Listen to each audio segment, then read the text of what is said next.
Alrighty, lads, we're back. This time with World of Nosgoth.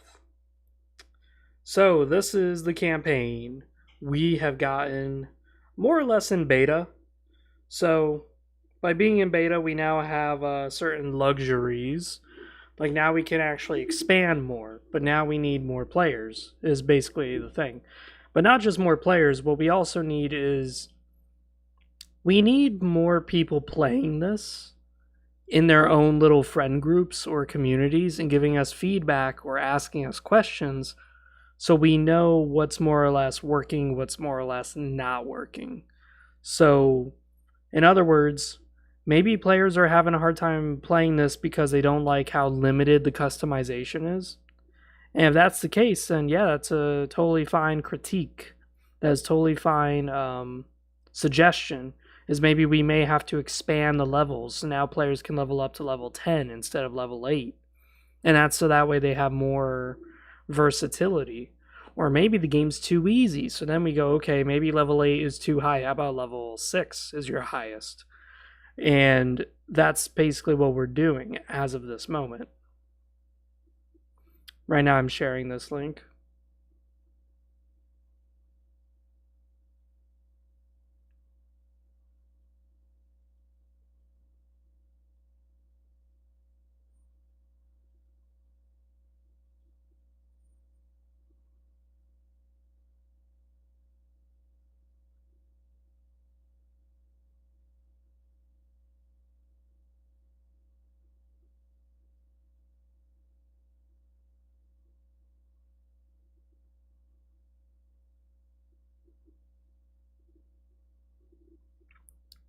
There we go, just made a post.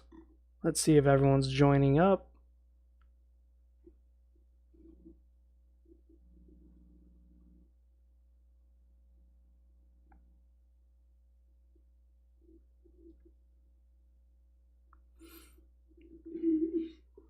Alrighty. So we have 3 players so far that we have confirmed. We have Lycadius Lannister, Bacarius Jewel, and Hafgir Imolis. These are characters I created only for this specific campaign. Because in this campaign in particular, it's a Razielum city that does have other vampires in it, but Bloodhaven is mostly Razielum territory, mostly Razielum clan members live here. These are all fledgling vampires. These are all just brand new vampires, more or less carving their name for themselves, and are trying to figure out what kind of vampire they're going to mold themselves to be. We can increase the zoom in here so you can kind of see their little portraits better. So here we have the warrior, Lycadius Lannister. This guy is more of your werewolf kind of warrior, where he transforms into a werewolf form. And by being in a werewolf form, he has higher strength, so he's able to do more damage swiping people. Hafgir Imolis is the bard class. He's actually more like the wild card. He has really high charisma, more charismatic than a typical Razielum. And as such, he can do certain things. Like, he can encourage people to do things. He can convince people in arguments. And then we have Bacarius Jewel, who is the mage. So you're going to see a lot of magic and such out of that. Seems like one of our players joined, Fuddy.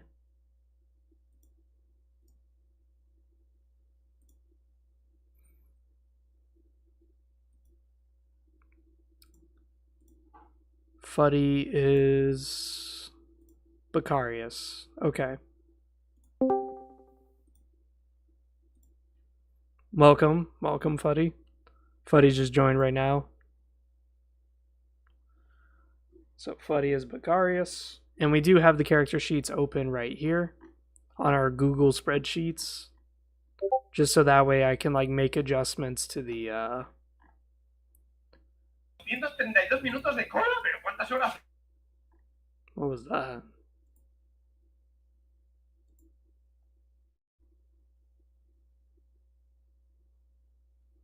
John D. I think that's our nombre.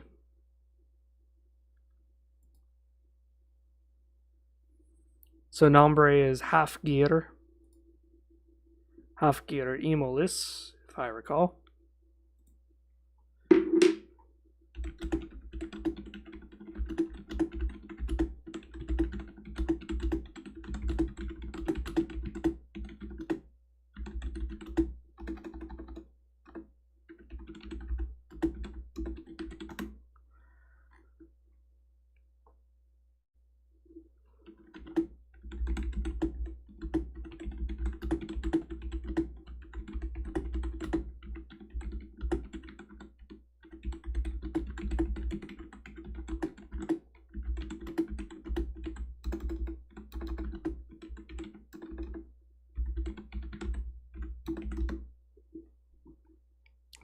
Right now, my players can't see the entire city, and that's because this app known as Roll20 has a feature here where I can reveal areas to players.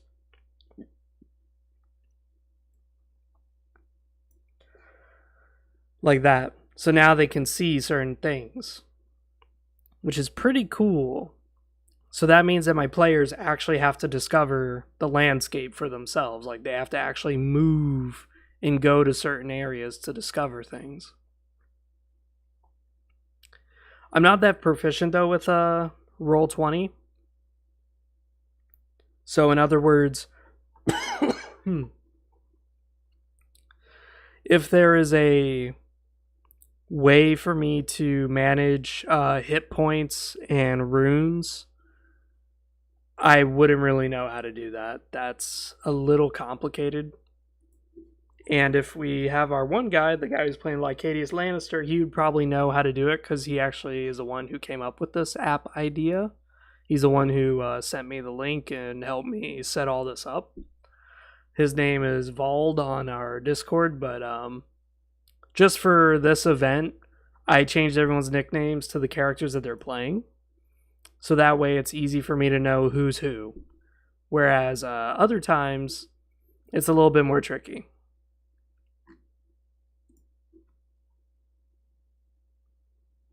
This stream is probably going to last for about 4 hours. So do not expect this stream to be a long one like the previous ones were. The previous one was like 6 hours, but 4 hours seems to be a good resting point.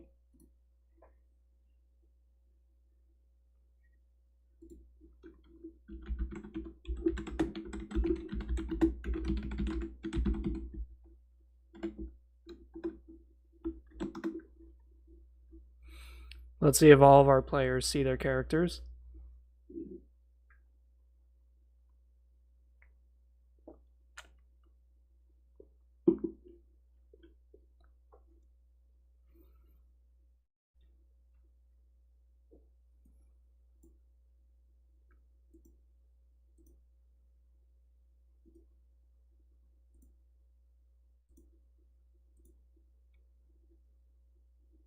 I wonder if I could assign players to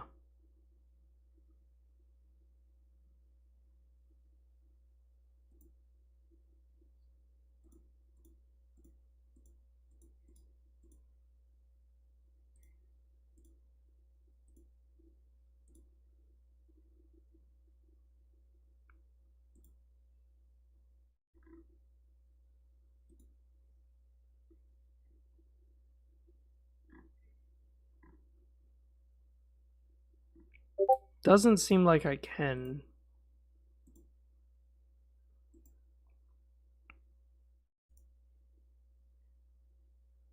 That's fine, Fuddy. If you gotta dip out, that's fine.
I wonder if I actually can.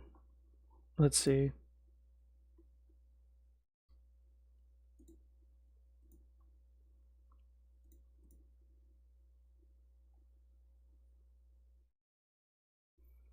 Also, this app has like a bunch of dice in the corner here.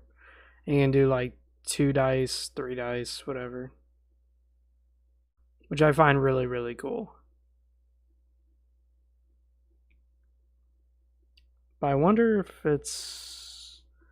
Because Vald is the one who put all this in. This is like all the hard work right here. This is all the hard stuff. So I'm kind of curious if he put in like a way for damage calculations and stuff, or if we just have to manually do that. Like, there's only so much technology can do, right? So maybe, I don't know.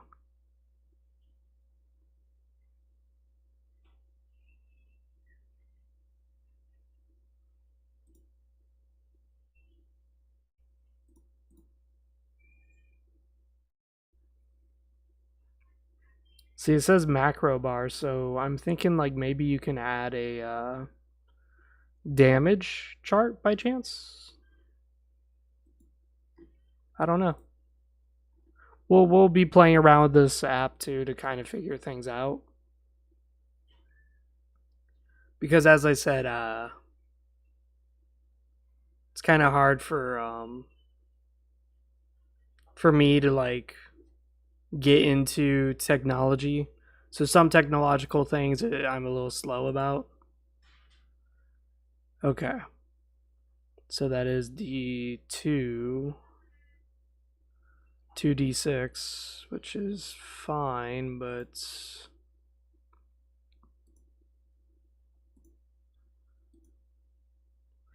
so I have to manually go into the advanced. I have to manually go into the advanced dice roller for D1s. 1d6. 1d6. Can you imagine that? One dimensional dice? Dear God. Okay. Okay, so John D says he sees his character, which is Becarius. And Fuddy over here is our Hafgir Imolis. We're just waiting on our other player, Lycadius Lannister, because if he does not show up, I'm going to have to kind of get rid of a few mods here. Not mods, but creatures, which I probably should do that anyways. Just because they might be a little too powerful for my people here to deal with that.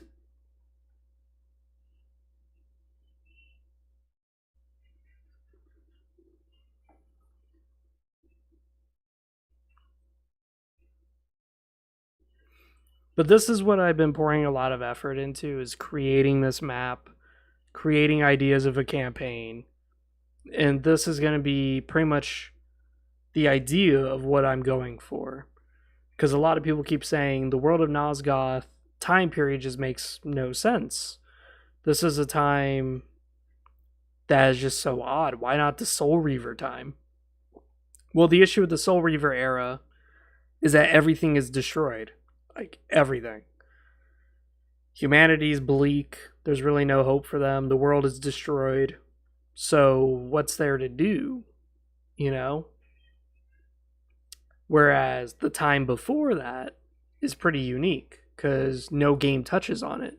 No game shows us what happened during that time period. So that leaves a lot of open doors for me. Like, we can create cities that probably don't exist in the lore. We can create cool scenarios. That's great. And then it also gives us a society, a structure to build ourselves into, a way of climbing the proverbial ladder of society. That's very unique. That's very interesting. That's something that's really cool. Whereas if we just did the Soul Reaver era, there is no hierarchy. There is no society. There's no fundamentals of civilization for us to explore. It is just simply explore the world, but the world is pretty hopeless. Everything's going to die. That's not much of a adventure story, sort of say. Whereas this is where vampires own the entire world. humanity has been beaten back and they're pretty much just subservient to the vampire race. And here's where players will embark on journeys, and they may have certain adventures like this one where they can change the way the world works. They can change the way things work. But in the end, a few hundred years later, it's not going to matter because the world gets decayed and destroyed anyways. So it allows players to make cool decisions that have an impact, but not an impact on the story of Raziel and Cain. No, this is just clan bickering, clan fighting, and you could change the way the world worked during its time period. So you get to basically create your own scenarios. And I think that's really cool.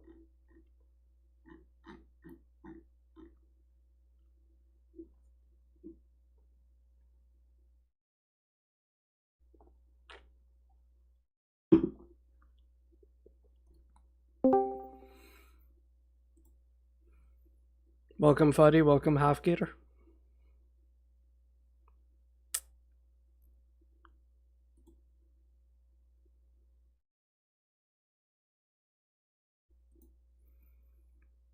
As I said, the one person we are missing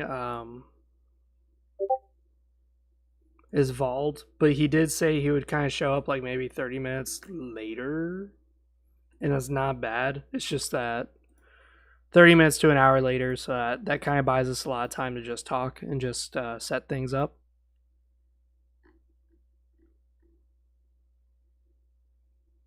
I heard a Discord blip, and I was looking to see if that was one of my players, and it seems like it's not.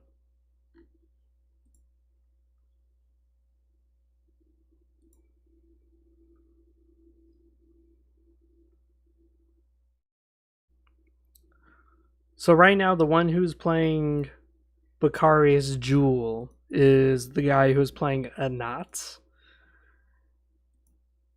Right? No, it wasn't. Nope, that's Hofgear. My bad. Okay, good. Good. That's why I was double checking right now was, are my players playing the exact same thing that they were doing before? And the answer is no. So right now, everyone's playing different roles, which is nice. That's what I want. Because last time we had it where the guy who's playing Halfgear last time was playing as a mage. He was playing as a necromancer, as a Melkahim. And his name was Anat.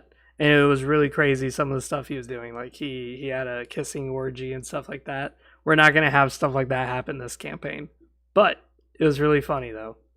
Because that's what he was doing, was mind controlling people and also not only just mind control, but also summoning the dead. The guy who's playing Bakari's Jewel at the moment was playing as a archer previously, but now he's playing as a mage, which is great, because diversity is the spice of life.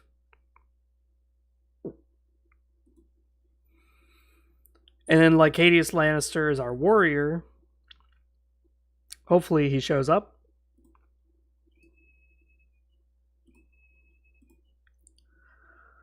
But Lycadius Lannister has a really unique situation because I made the warrior classes have traits. So his thing is that he's pretty generic, like 5, 5, 5, 5, 5, 6, all across the board, all the way down. But he has a trait. He can turn into a wolf. And when he turns into a wolf, he gains 2 strength and cannot use magic or items in wolf form. So in other words, he doesn't get benefits from armor.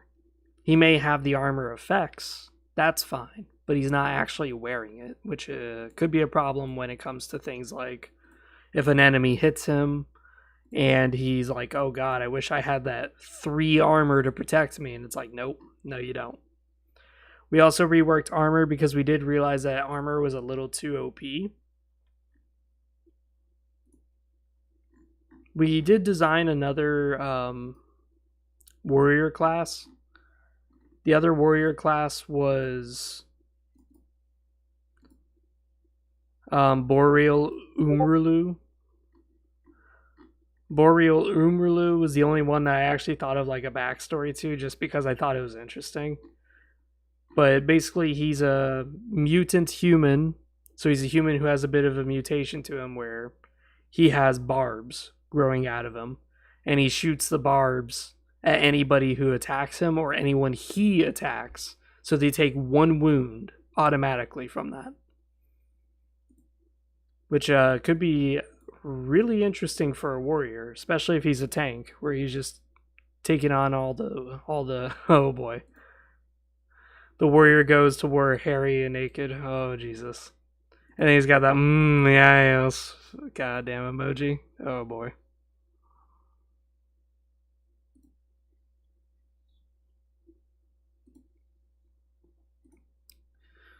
But like Adius Lannister, I do like the portrait. I wonder if he drew that himself. Because it's a nice portrait. It's a really nice one.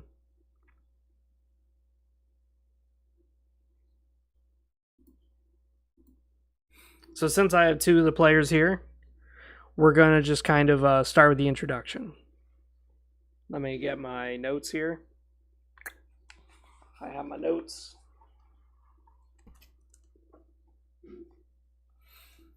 Alrighty. So,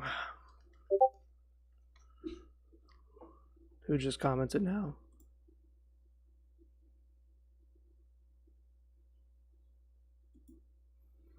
Yeah, that is true. So all the players are the same clan.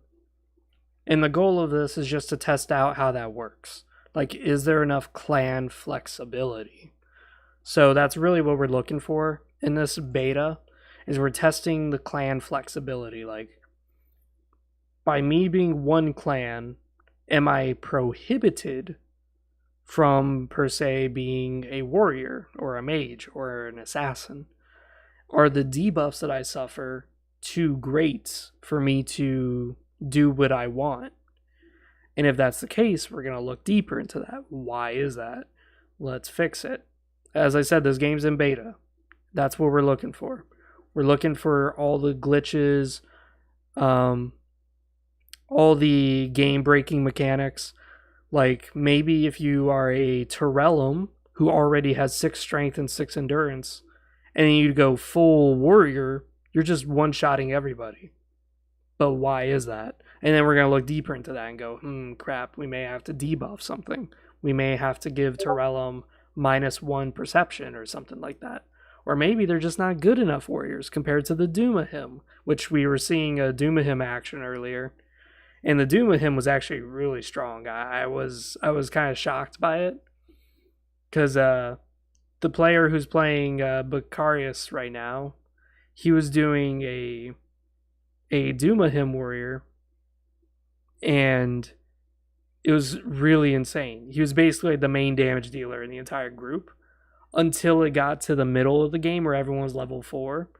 Then it started to become even. In fact, he started to perform a little worse. And that's fine. That is totally fine. That's what I'm looking for. I'm looking for where you may be busted and just be really overpowered at the beginning, but later in the game, you might start falling off. And if you fall off, why is that? Let's take a deeper look. Are you completely invaluable? Like, no way we can replace you? Or are you so useless that you're just going to have to make a new character because this one just can't do anything? That's what I'm looking for. And it was kind of interesting to look at.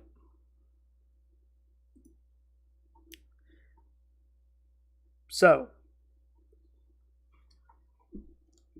this is set about 100 years after Cain has started his empire. The city of Bloodhaven has been prosperous within those 100 years. Raziel and his brothers own their own sections of the world. Nosgoth has been efficiently divided between them. The city of Bloodhaven, though, is very unique because of its very rich blood farms. The reason why it has such a rich blood farming capability is because of where it's located. It is located near the center of the world, almost next to the Council of Clans. Being located where it's at, many clans have their embassies and emissaries stationed here, mostly for teleportation reasons, where they teleport huge canisters of blood to their respective clans as a form of trade. Indeed, the Razielam clan is made of a bunch of nobility. people who have made huge amounts of wealth off of this trade and export. But you and your party arrive into the city being nothing more than fledgling vampires, just new recruits into the Kane's empire. Some of you have had a little bit of talent that goes into it, like Halfgear Immolus is an imperial type of vampire. He believes in the greater good of the entire empire over his clan. This is why he's got the imperial trait. Lycadius Lannister was really proficient with his werewolf form. This is why he is able to transform into one. So, with your respective talents and skills, or just raw dedication to proving yourself, you have all become vampires. Congratulations. Round of applause. You have joined the higher echelons of society. And to make it even better, you joined the absolute highest and most pious of clans, the Raziello. Being a part of such a noble bloodline gives you higher charisma stats, but you have -1 to cunning attempts. This means that being an assassin or a cutthroat might be a little bit more difficult. And when you confront other Raziellums, your charisma bonus does not affect them, because they're just as beautiful and charming as you are. So by you trying to woo them or trying to convince them of your argument with just your sheer looks and flattery is not going to work. I just lost my train of thought. Sorry there. Upon arriving into the city of Bloodhaven, your party were all hooking up at the tavern, getting familiar with one another, introducing oneself. Being fledgling vampires, you guys aren't really used to the whole scheming and plotting of society yet. And it's good to start now making friends, after all. Friends could be useful tools in the future, especially if they become higher up in the echelons of society than you are. But upon entering the tavern, you realize that the tavern keep is outside of his establishment, and he tells you guys to go away, saying that there's a blood drought. There is a lack of blood in Bloodhaven. This is beyond odd, and you notice that there's no one else around. You guys start to realize that it's only a bunch of fledglings standing out in the middle of nowhere, sticking out like a sore thumb. Armed with nothing but your own wits, you decide to set out together and find out what the hell is going on in Bloodhaven. Alrighty. John D just posted it too, the stats where Raziellums suffer -1 wounds from fire, so instead of taking 5 damage, they take 4. They have 2 plus charisma, and they have higher chance of failing cunning attempts. -2.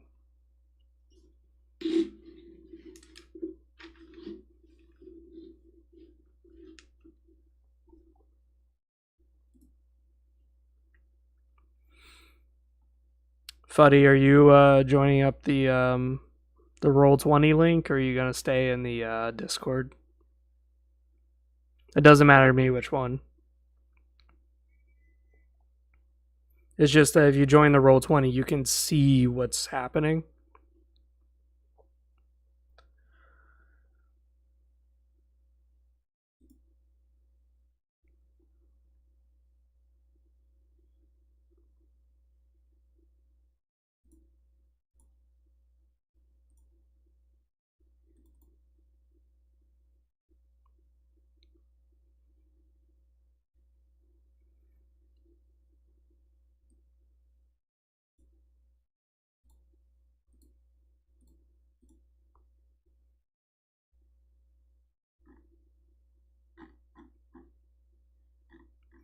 Something else too that I noticed was that the last time we were playing was in the test dungeon. In the test dungeon, we noticed that mages were pretty decent throughout the entire thing, but they started to get really strong by the later stages of the game. And by really strong, I mean they were really good against killing bosses very fast and very quickly. But while they were really good at killing bosses, they were really close and prone to getting killed themselves. And something that was really cool was that we were noticing that if there was a huge mob of enemies, mages did poorly, because there was no like area attack for mage spells. Most mage spells were pretty single target or just summoning. There's like one or two spells that do have area blast effects, but that's about it. And I am probably going to add more spells later on, but I'm going to make those spells like very difficult to cast. Like you have to have like a 10 or a 9 in your intelligence or charisma or whatever it takes to cast that spell. I'm also kind of curious too, because later in this campaign we're going to have a bit of an issue. I can already tell. We're going to have a bit of an issue with perception checks, where players are going to have it where their warriors are not going to be acting first. We had that issue last time, and it made it very cool and very unique because honestly, I was very curious to see if someone was going to create a Doomahim warrior, but have it where their Doomahim warrior only uses like a bow and perception. He doesn't use strength. The reason why would be because if he's a warrior and he's like leveling up his perception and he levels up his strength like a little bit, not too much, just a little bit. As a Doomahim, he suffers no penalties to using a sword. So he could, if he needs to, whip out a sword that's in his inventory for no penalties and beat someone down. But if he has high perceptions, he will always go first. Always. Which was what I was kind of curious about. Because I kept seeing... we had two warriors, and both warriors were not high perception at all. So the enemies just kept walking past them and kept on going around them because their perception was the same. So it was just kind of like a coin toss, who's going to go first.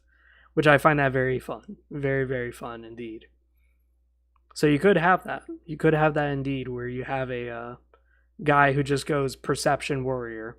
Just so that way he always strikes first. Always. And, just watch what happens. Maybe it's not good because you lack strength, so you're not going to hit hard. Or maybe it sucks because while you go first and you hit the enemy hard, you're not able to be hit and take the same amount of damage because your endurance is low. Who knows, So I find that very cool, very interesting.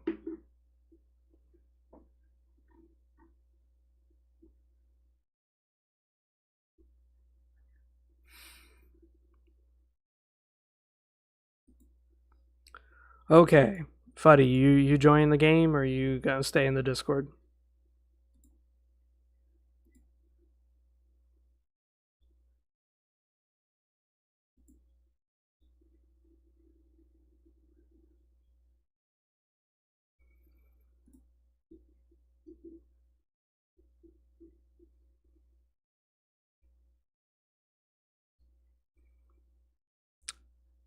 I know you're in the Discord, half gear. I know.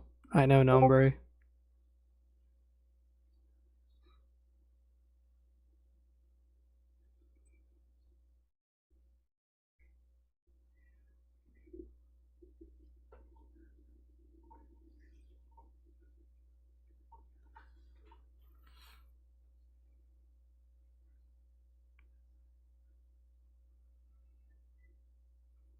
Oh, welcome back, Footy. I didn't even know you were gone.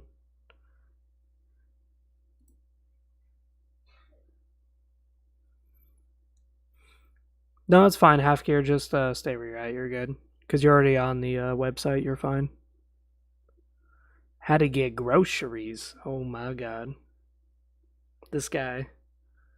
This guy's like driving and playing at the same time. Talk about multitasking.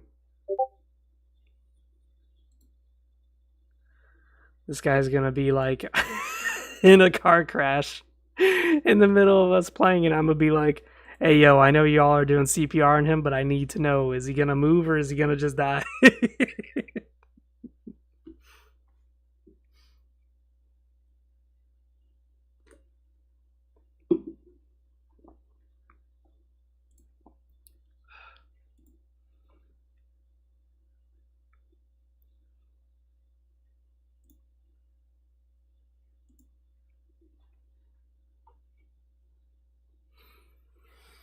Is there any information about the city of Bloodhaven that you, the players, want to know now before we begin? Mind you, some information you may ask, I may say we'll just delegate that for later because you'll have to find that out. But there will be some things I could just tell you like right off the bat. Like how big is the city? It's pretty large. That's a big thing. The city is actually very big. And there's going to be a lot of side quests. So if you guys want to just explore and do side quests, be my guest. Tell me as much as you'll allow us to know. Well, that's great. So the city of Bloodhaven has 2 bridges.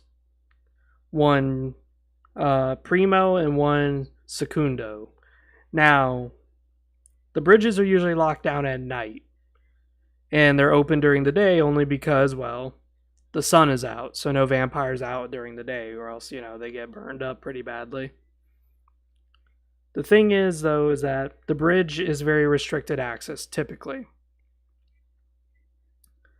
Now, the bridges are usually on the northern side of the city, the north left side of the city.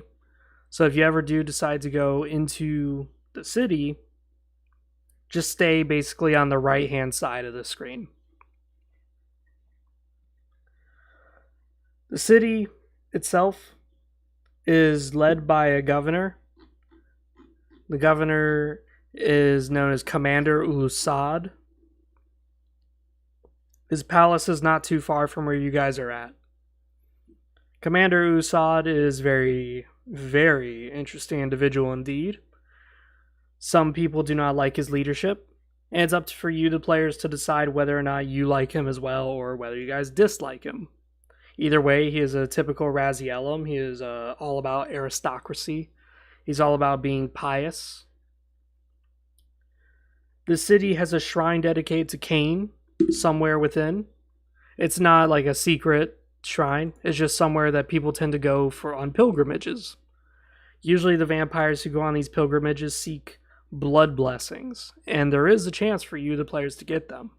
Blood blessings are more or less just buffs to your stats. This is one of the workarounds for if you're very limited on your stats. And the blood altars or blood blessings will be much like the blood omen blood altars, where they can get rid of certain penalties that you suffer. So you could, if you get very lucky, and I decide it, you could encounter this shrine to Cain and drink from the blood altar that's underneath it. And if you drink it, I could give you something like, anytime you die, you don't have to worry about being attacked in the spectral realm. I would not do that. I'm still going to make you attacked in the spectral realm, but that's just an example of one of the powerful buffs that you can take, where it kind of gets rid of certain things. You can still be dead, but hey, at least you won't have to worry about your soul being destroyed. And it could also be a few other things too, like you could go to the shrine, and when you sip from it, you just simply feel better, and that just gives you just a +1 modifier to your actions when it comes to diplomacy.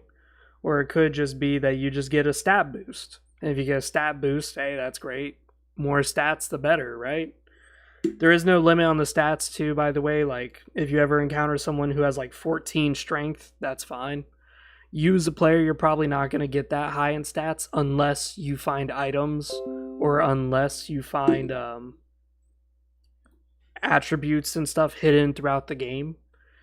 So that's one of the big things. This is where Melkahim players tend to be a lot better for this kind of scenario, is that Melkahim players can transplant and graft onto their bodies skin of their opponents.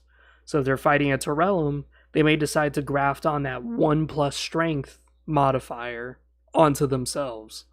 And they could roll the dice and they could succeed or they could fail. So I always find that very interesting.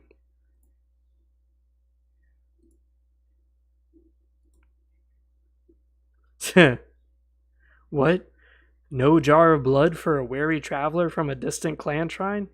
I can reward you well, for I am of noble blood. Oh my god, that's such a blood omen thing. Annoying peasants, the city is big and the night is eternal. I'll find another tavern, quench my thirst with pleasure.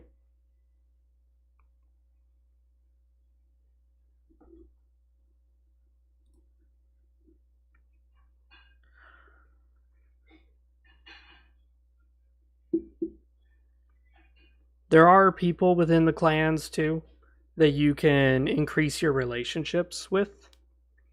I haven't put it in this map in particular, but you could increase your reputation with other clans that you meet. And by increasing their relation, you can access some of their enchantments or some of their buffs. So in other words, if you're trying to enchant your gear, like you want a sword that gives you +2 strength, you would have to have good relations with the Terrellum. So you would have to impress a Terrellum character and then have him spread the word to his clan. And then when you go to any blacksmith, you could be like, I want this enchanted. And then pay the amount of money that it would cost for the enchantment. I believe the cost for enchantment is 500 gold, if I recall correctly. Where do the nobles like to congregate in such a town? So in this town in particular, just about everybody is considered a bit of a noble. The reason why is because you're all Razielum. The only difference between a noble and a non-noble is just their status as a fledgling. So as it stands, you guys are not considered nobles. But just about everyone here is kind of regarded as a noble person. After all, this is where all the blood banking occurs. This is where all the blood trade happens. This is where the money's at. This is why all the quests you do here are going to give you a lot of gold. The big thing that you're going to have to watch out for, though, is who you piss off. And also, the big thing is that you have to remember that to these people, it's a social game. It's a social hierarchy. Some people may pity you. Some vampires may decide you're a fledgling, you're not cautious enough, I'm not going to dismiss you for your rude comments. Other nobles are going to be a lot more dangerous. And they're going to say, you didn't address me properly? I'll remember that. And then next thing you know, you could get ambushed by a bunch of goons that he hired that are of a different clan. And they're just simply Doomahim thugs or something like that. And they're just here to just carry out a job, which is that you pissed off one of your own nobles.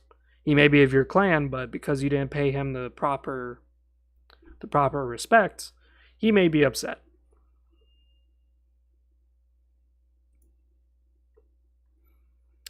So it pays to be a cunning linguist, Fuddy says, or Bukaria says. Technically, yes. The only issue is that as a Razielum, you suffer negative to cunning. This is kind of why I said, like, a Razielum noble may hire thugs to deal with you. Instead of just saying thugs will randomly appear, no. The shitty noble will probably have thugs come at you, and it's very easy to deduce where they're coming from because their cunning is so low. It's easy for you to just figure it out.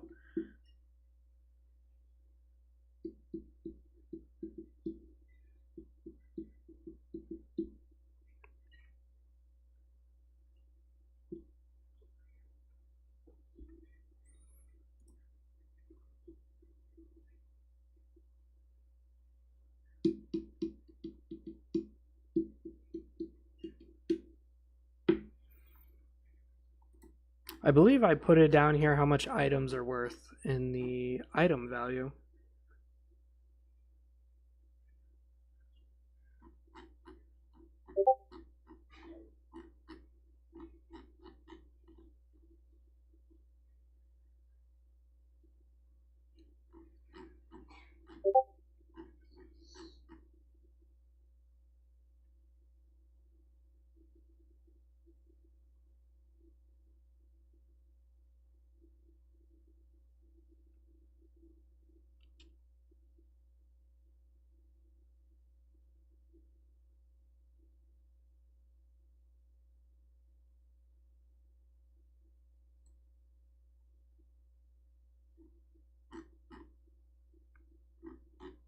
Seems like we didn't put a price on the blood.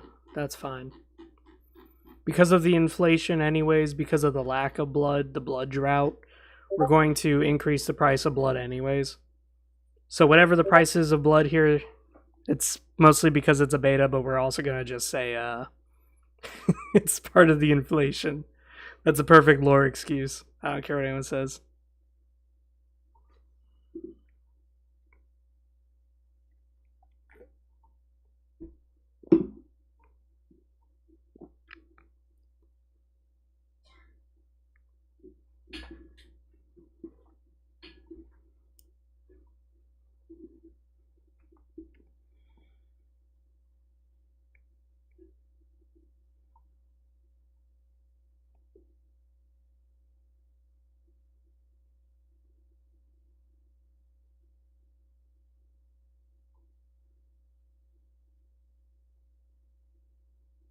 The inflation rate. Oh, Jesus.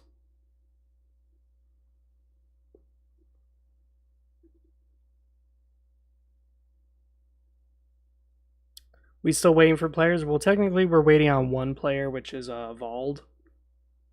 And he said he would be 30 minutes to an hour late. But we can begin if you guys wish. If you guys want, let's just do it now. That's totally fine with me. After all, there's not much to do anyways. I just have to quickly make the enemies not so difficult for you guys. That's about it. No, let's wait. It would be rude. It's not rude. It's totally fine. Okay, we're waiting. Alright, we're just flooding to realms everywhere.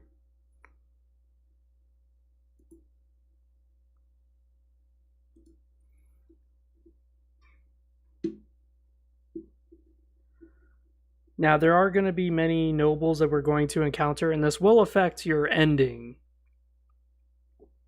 So, there is an ending to this campaign. I just want you guys to know that. So we may do this over the course of like 2 or 3 weeks. But your ending is going to be determined by what you do. So, did you convince this noble to help you? Did you help out a noble? Did you choose sides in a conflict? These are all going to be cumulative. I'm not going to be like some video games, Outer Worlds, or Fallout 4, where you do a bunch of side quests and then they're not mentioned in the end credits scenes. Like, no, I'm going to mention it. I'm going to remember what nobles you've helped and what nobles you have not helped. Who did you screw? Who did you not screw? And this is going to more or less add to the consequences of players' actions. Because I would love to see this turned into a more stable game for us to explore. Because after all, I want to create a game that I would play, and I would love to play this. So, hey, may as well do it right. Hey, lads.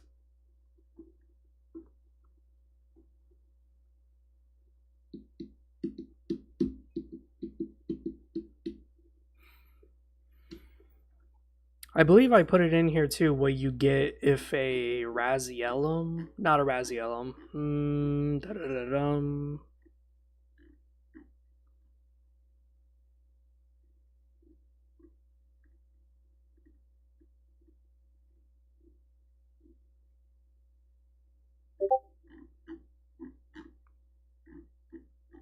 I believe I put it in here about, yes, enchanting, okay. So Razielum enchantments give you healing and charisma bonuses.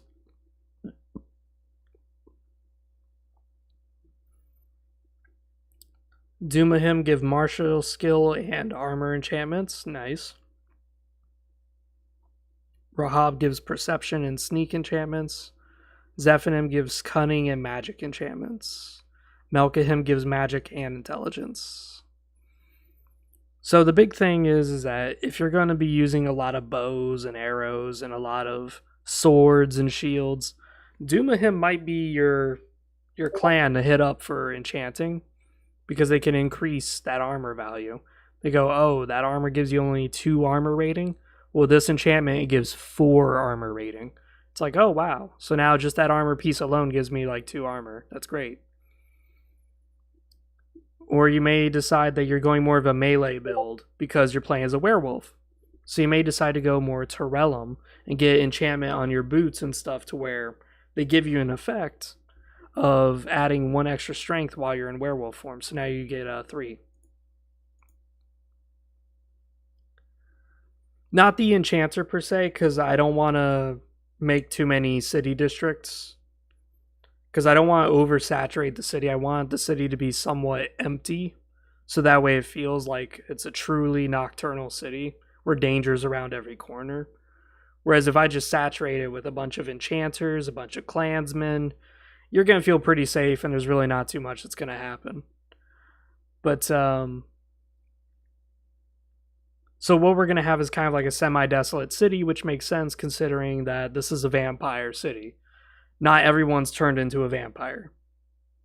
Kind of like the whole Kane idea of what vampires are, that they are a legion. So there's not going to be just a huge saturation of that. But you will be getting quests and such.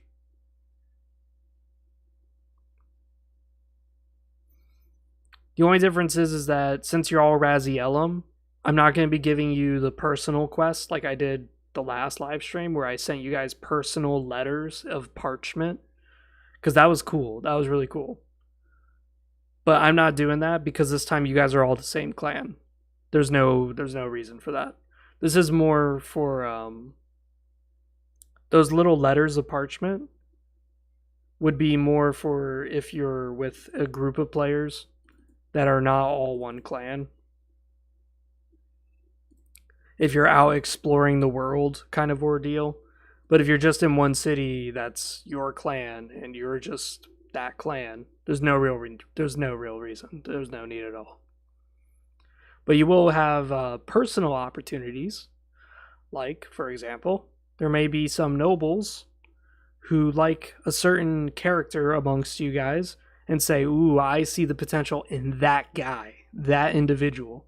So I'll give him an option. Whereas he may look at the rest of the party and go, I don't really care about the rest of you guys. And again, this could be just a personal noble's flair. Like one noble may like the mage in your group and go, ooh, I could see great potential with a mage in my court. So he may sponsor one of the mages in your group. Whereas another noble may go, magic? That guy's not going to be worth much because I have tons of mages in my group. So he may not even give the mage a quest. And that's going to be up to the players and the nobles that you run across.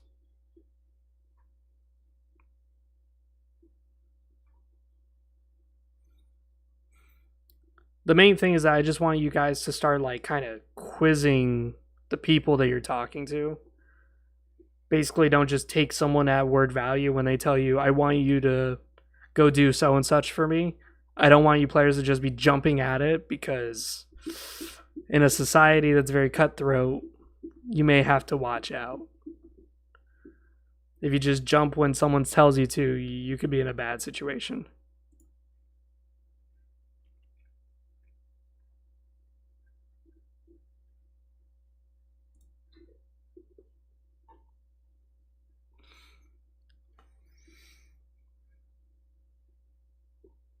Oh yeah, one of the things too is that there's going to be guards. And some of the guards wandering through the city are not too happy with the situation and they may give you difficulty.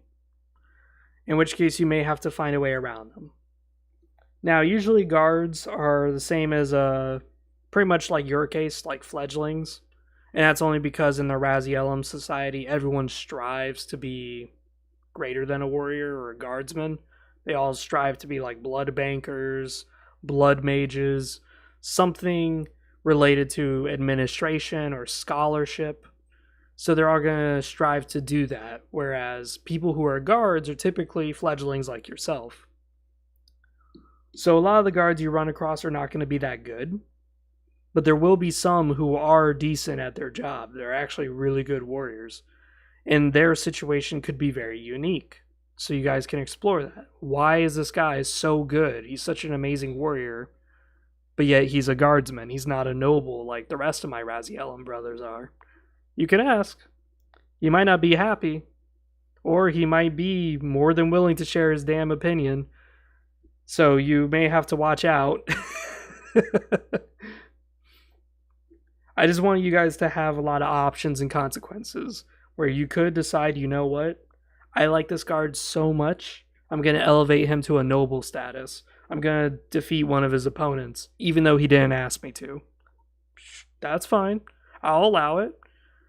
Because after all, as I said, I want you players to have some decent consequences in this. I want you guys to see what could happen later on.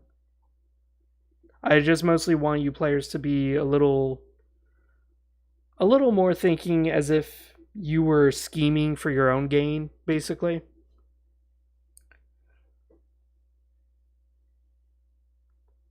Like, for instance, by the end of the campaign, you accumulate so much money that you decide to become a noble yourself and decide to leave behind the life of adventuring and join Kane's court.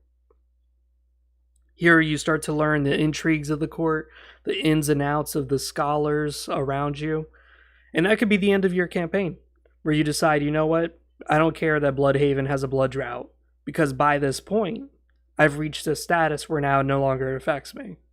If there's no blood here, I'll just teleport somewhere else, and that's the end of your campaign. It's a shitty thing to do, but hey, that's totally fine. I have no issues with it.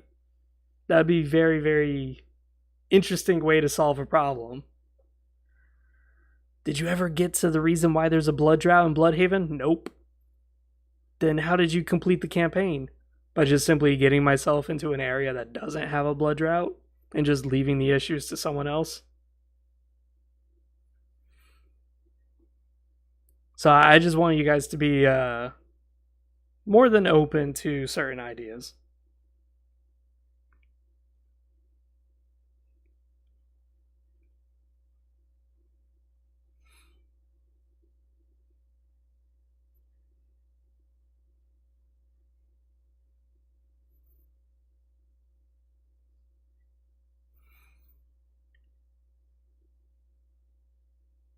I don't know what this is, honestly. I keep staring at it as this guy's loading it up.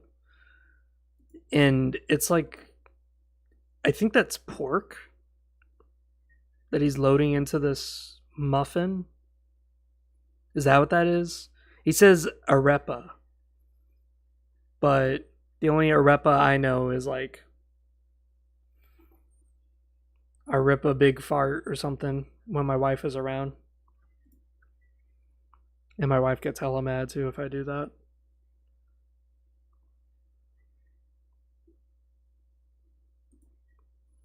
You ever want to be on my wife's bad side? Just fart around her. She would be so mad. I think the reason why she gets mad too is not the fart itself, but just because she's so small. So she's kind of like where the fart originates from. She's just inhaling it at its hottest. The air's nice and warm as she's smelling it.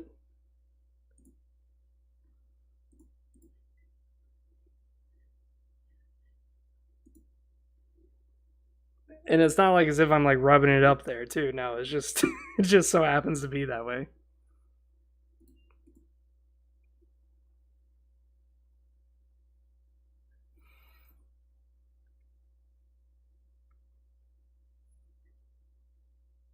Welcome back, Half Gator.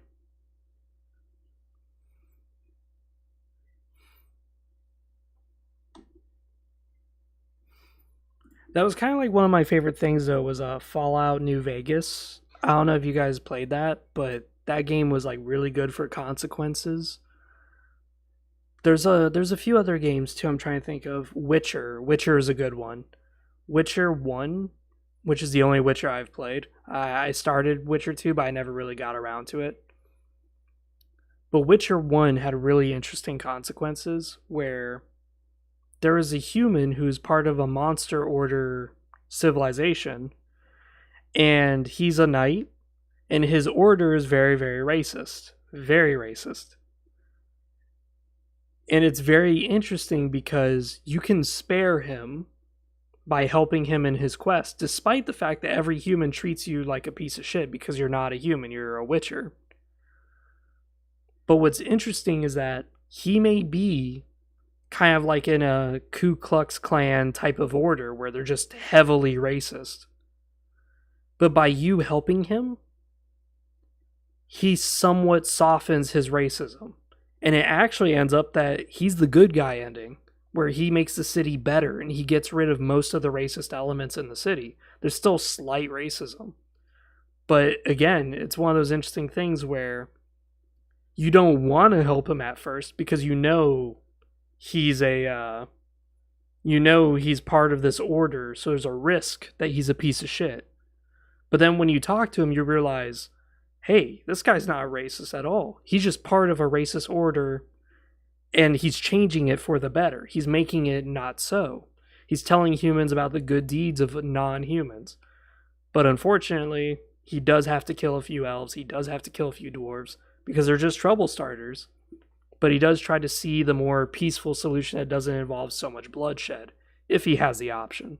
And it's, again, that's something that I'm kind of looking for with this campaign, where players may come across a noble who is just evil as can be. But he's actually for the better of the city. So it's like, ugh, do we want to help this guy out now because he's going to help the city in the long run? Or does it not justify the deeds? And I really hope that kind of gets a little bit more explored.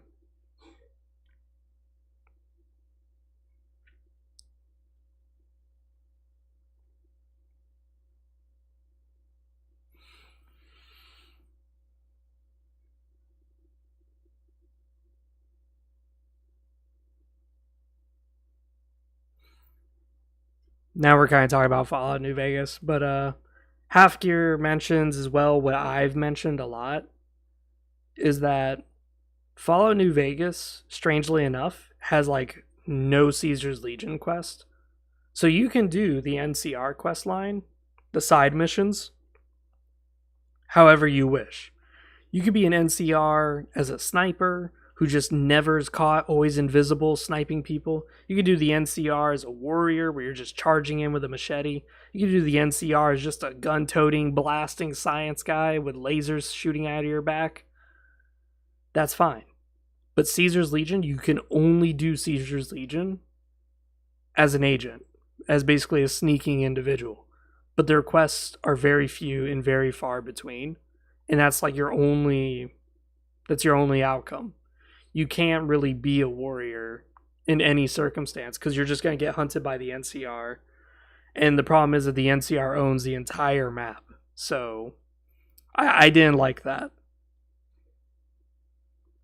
Like, I really didn't like that with Fallout New Vegas, on how like you're just surrounded by NCR. And if you join the Caesar's Legion as some sort of warrior with no sneaking whatsoever, you're screwed. Your whole campaign, you're just going to get shot at.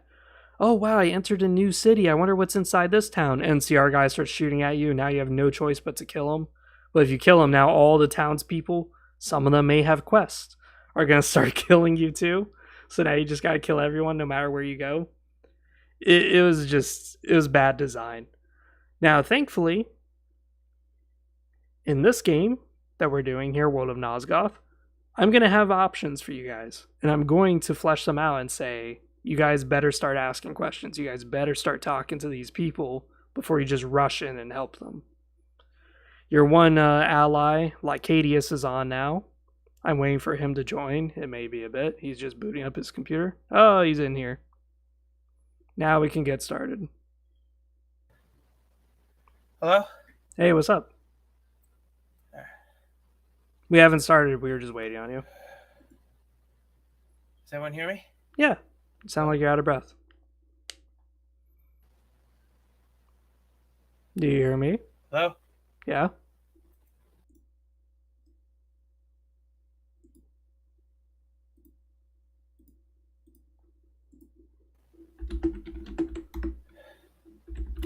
Okay. Are you all talking on Discord or something? Is that why we're... Maybe the game... Okay, so I'll get on Discord for a moment. Oh, jeez.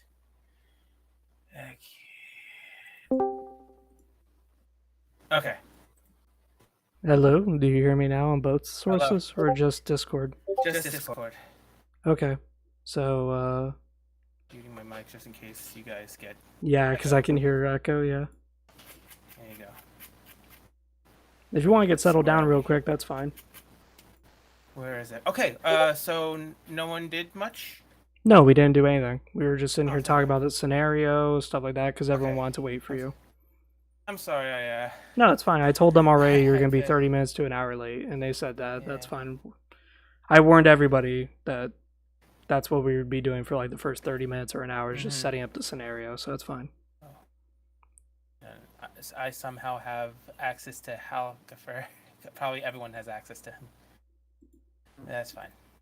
Yeah, I was wondering if you knew how to do that, how to Yes, make it so- where players are bound to like individual tokens. Yes. So if you have that player as your token, then what you do is just go into the Hal. It's connected to the Halgafer image, or the Halgafer character sheet. So if you go into the character sheet, you go to edit, and then I guess the DM has to do this.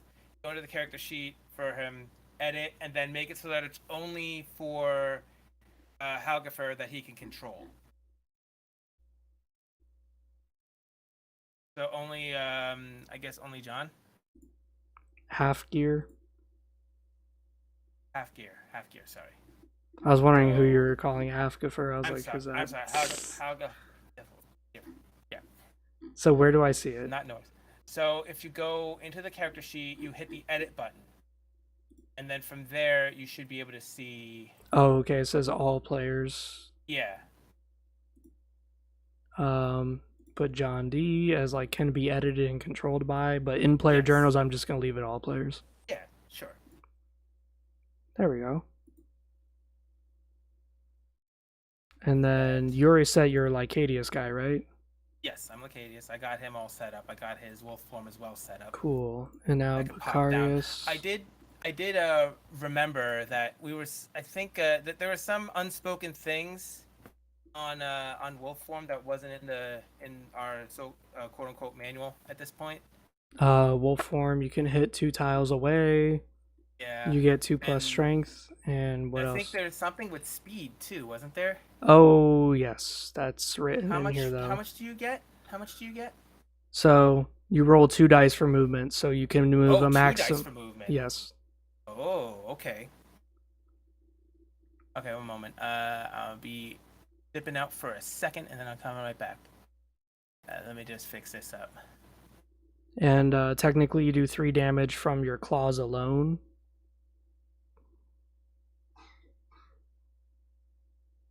Oh.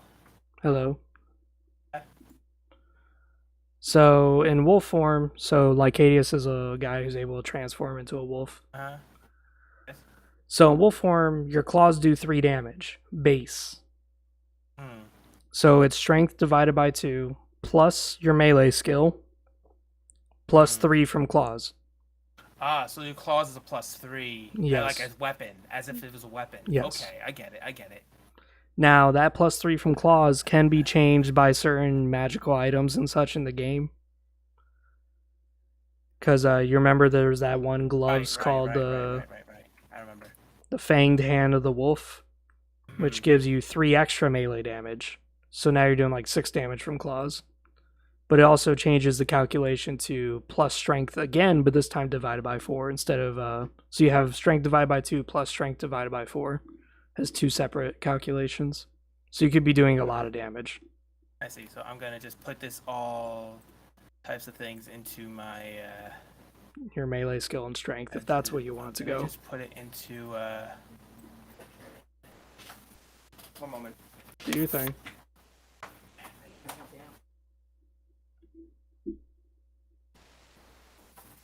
Alrighty. See, I'm just fixing up my character sheet now to have this work for the claws and the dice. Yeah, I was saying to my audience, I'm not too proficient with this, so I'm not sure if this game like calculates the runes and stuff. But I can. You just kind of manually do it, but you do get bars. You could get bars for it. So yeah, I see the bars because I already set everyone up to have like 10 health, 10 this, and then Bacarius is different because he's got more intelligence. Yeah. So it's 12. Right. Gotta make sure both forms got the same form here. And I have the entire map dark for you guys so you guys can't see. Yes. I figured out the kind of polygon reveal and the reveal areas. Nice. Oh, you use the polygon. I can't do those polygons, man. I did just reveal area. It was just a flat Yeah. square. Yeah. Okay.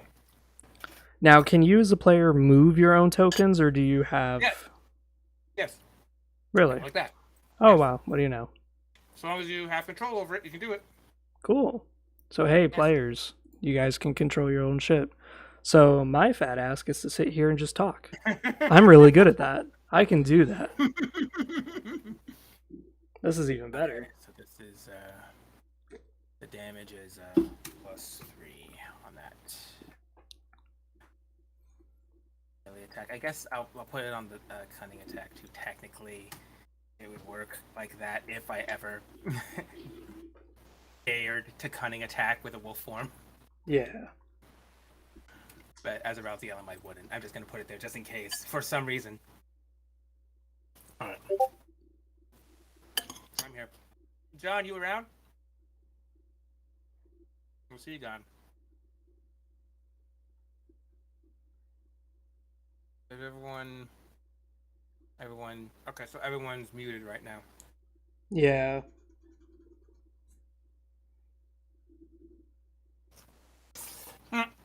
Into the darkness with you. What If you happened? want. John moved his character into the darkness and then went back out. Yeah.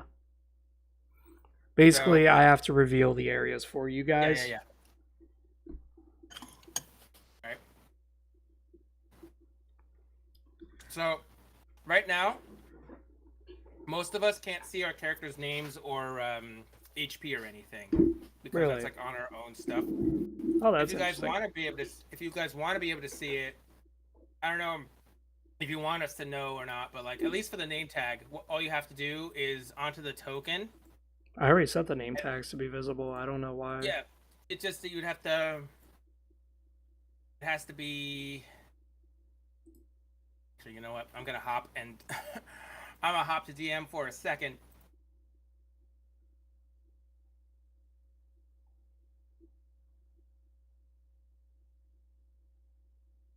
See if I can troubleshoot this. I ain't looking. You're echoing again. Oh, because I did. Yes. Yep. Just like okay, that. so let me see this. So yeah, it has to be C, and then edit no. And I don't know. Do we want to be able to see everyone's health bar, or do we want players to be able to see their? Yes, bars? I do. Yeah. All right. Because I already think the game's gonna be difficult enough. Okay, that's fair. So I'll give you your health, your rune. You go into the 3 vertical lines. And you just hit the C option on that, on the token itself. I'm doing that now. Are you talking about me or players?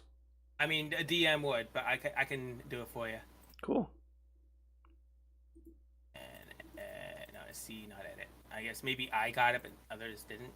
Maybe. So I was telling them about this, but there are some locations in the city that if you guys explore, you guys can find them. But essentially, there are parts around the city that there's one shrine, and the shrine... Right, I remember. The shrine has a blood altar in it. And when the player drinks from it, you can get a buff. And that buff could be anything that I decide. So, at the worst, it's just going to simply make you take like 1 less damage from environmental things. So if you get hit by fire, instead of taking 4 damage because you're Razielum, now you're taking 3. That's nice. Yeah. But most of the time, it's probably just going to give you an increase in attributes, and the attributes random. So it could just be some like perception, and all of you guys are like, we're not assassins, we're not archers. What the hell's that going to do? Hey, it's a stab buff. Right. You know, don't complain. Right.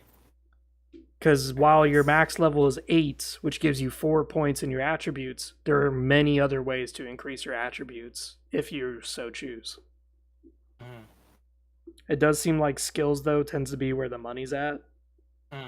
Because strength divided by 2 plus just raw skill is like a lot of damage. Yeah. Okay. So I have fixed our tokens, at least for the ones that we have. So now everyone sees their name tag and stuff. You should see everyone else's name tag. Cool. Because me, I see it, but I don't know if they see it. Yeah. The players don't always get the chance to. I'm now a player again, and yes, I can see everyone. I don't see their total health, but I do see like the percentage it would be. So it's not numbered, but I can see them at least. That's something.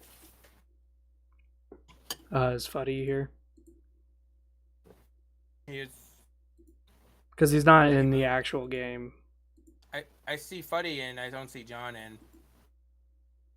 Oh, John just left, I guess. Mm-hmm.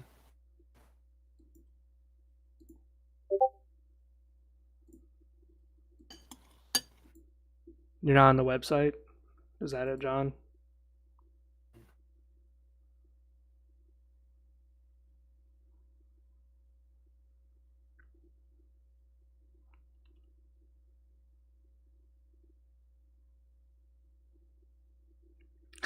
He turned off the computer.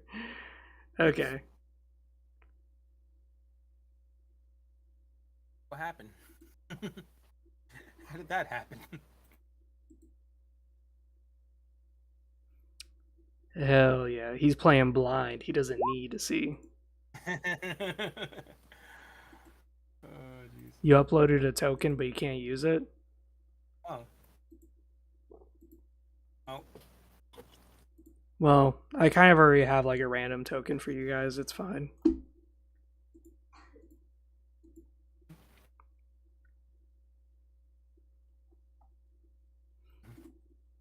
Alrighty, we guys ready to start? I am. Alrighty. So here we go. Here we begin. As you and your party are about to leave the tavern keep says, "Oi, come here for a second. I have something to tell you if you're interested before you go." Do you guys want to go to him? Sure. The same guy who told you guys to piss off? Okay.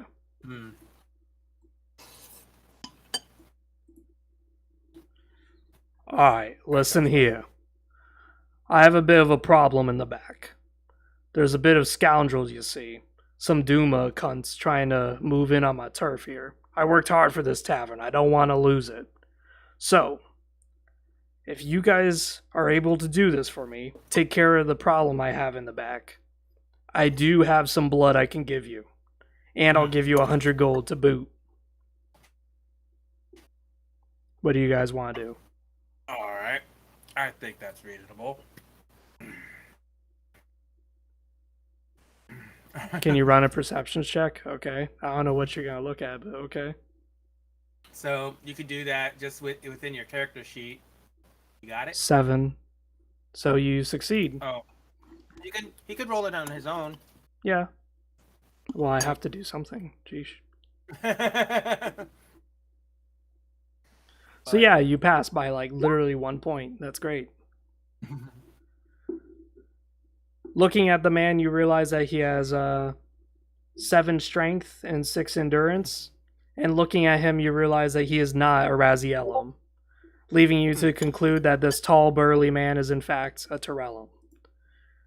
What he says is the truth. He did work hard for this tavern. He's in a city where his clan is not really welcome. They have an embassy for trade, but that's about it. So the fact that this man set up a tavern leads you to conclude that he must have connections somewhere in the city. Alright, yeah. Price is right. I say we go.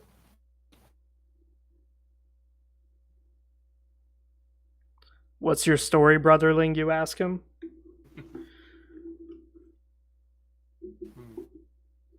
Oh, well, same as everyone, I suppose. I was just minding my own business, waging the war for Cain, defeating humans left and right. Defeated a mighty Seraphim once, but that was a tale long ago. I still have the scars on my chest if you don't believe me. But I put down my war sword a long time ago to set up trade. After all, scholarly pursuits wasn't my thing. Being in Cain's court, too much nonsense for me. Alright. Was he saying anytime when the shooting begins? Shortage, I believe is what he meant to say. Oh. Any idea when the shortage? Any idea when the shortage began? And then John D also asked, what did you lie to us with if you had blood? I don't trust you enough. Show me first that you have blood and the money, otherwise I won't work. Okay. That's going to be a charisma check. Fair, maybe, but yeah. 9. Okay, you pass. The guy sighs and goes, you Raziel are a pain in the ass, don't you? You won't just get up and do the thing that I asked you, huh? Alright, here. He shows you some vials of blood. It's clear that the vials are good. They're not clotted up. They are drinkable. And they are decent-sized bottles. They're not small ones. And he does have a bag of gold on him at all times, so you know he's got the money. Now, to answer your other question, any idea when the shortage began? Well, it's not my place to say, but ever since that Commander Usal move in about 20 years ago, things have been kind of getting real bad. Like, the prices of blood have been going up and up steadily over the years. Of course, no one in the city noticed because they're all rich, pompous skits, but I've noticed because I've been working my sweat and blood off here just to pay for the blood imports. Not that any of you lot care, you Razielum guys. What's he like, his personality? He's very uncaring. He's just a hard-working guy who just wants to tend to his day-to-day life, but seems to keep getting screwed. Which could make any sane man lose his... It's a problem, yeah. Wait, someone just say something in Discord? Yeah, buddy. Oh. Well, sure, I am the pinnacle of the time. You're not. He smiles with a small token of my... He can certainly be some easy money. Well, you've caught my interest. Tell me, do you know where these rats are? Okay, good. He's chatty in Roll20. That's much easier. Yeah. Yeah, as I said, they're in the back. If you pompous guys would just get your hands dirty for once like I do every day, you would know that I've already told you. Aye. Alright, so you guys want to head in the back? Yeah. Okay. I'll go point. Alright, so now you guys leave. Alright, which way, are we going this way? Okay. So I'm going over here. You guys can move your players. Yep.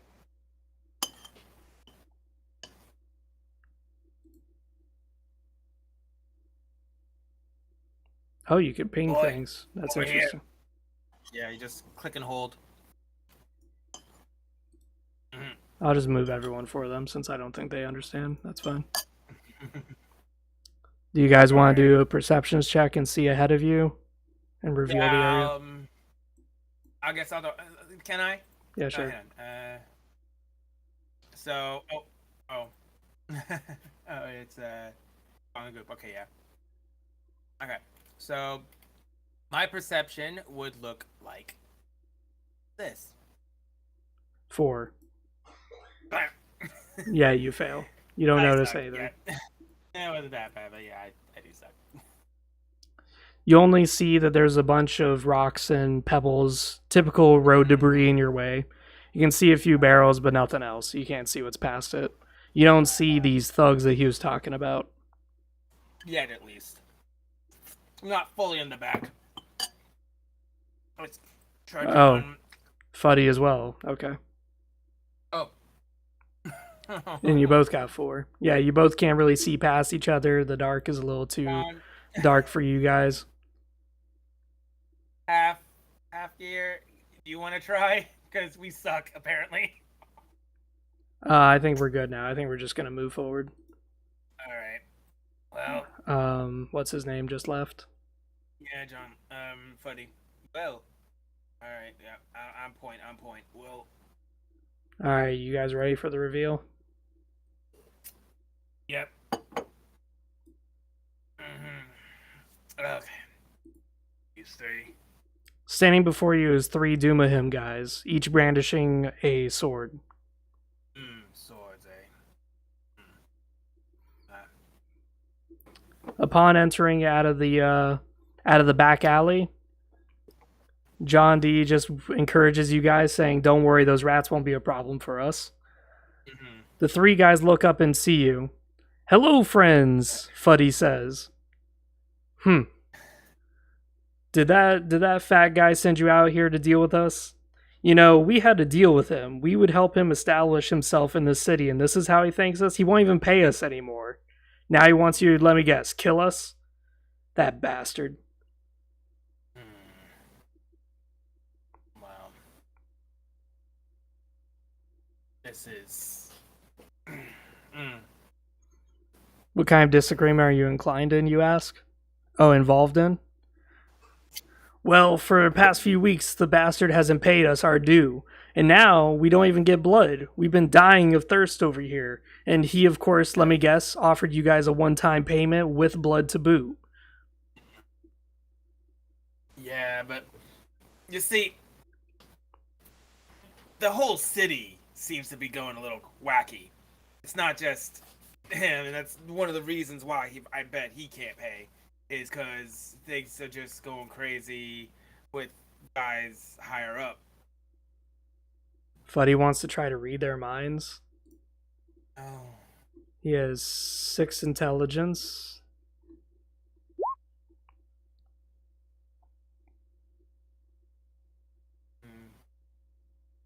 So he must cast an 8 to succeed. So roll the dice, Fuddy, and let's see if you can read their mind. I'll roll it for you, because I doubt you probably know it. 7. Oh. This is not a crit fail. Yeah. You try to read his mind, but the doom of him just quickly rubs his forehead and goes, get out of there. I'm telling you what I'm telling you. He ain't paying us, and now he's trying to get you to do his dirty work. Wow. Certainly, the man doesn't look reliable, he thinks for a while. What if you steal from the man? We share the profit 50-50. Nah, that won't do. I'll tell you a better deal, though. You go back out there and you take him back here to us. You tell him that the job's done, and we'll take care of the rest. In fact, we'll give you the blood that he's talking, but not the gold. We need that to keep this tavern up and running.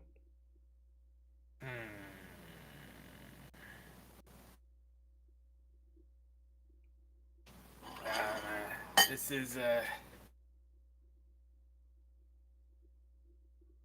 quite the. So you're extorting him, Fuddy asked. Extorting him? We're his workers. You bet you didn't know that, did you? Okay, now things are lining more into place, I guess. But yeah, this is a right pickle for not just you, not just him, but the entire city. So. City be damned, he says, as he spits on the floor. Aye.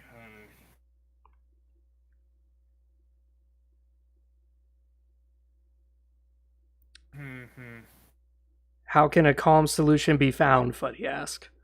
Well, if you want calm, all I recommend is that you get him out here, by himself. Take the blood vials, take the money from him, tell him the job's done. He'll just believe you. He won't even ask questions. I know that fat, lazy bastard.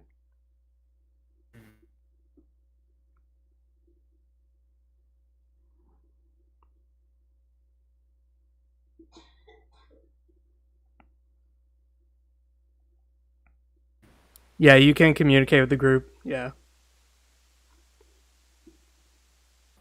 Alright, let's sidebar then. Alright, we'll sidebar for this. Complicated situation.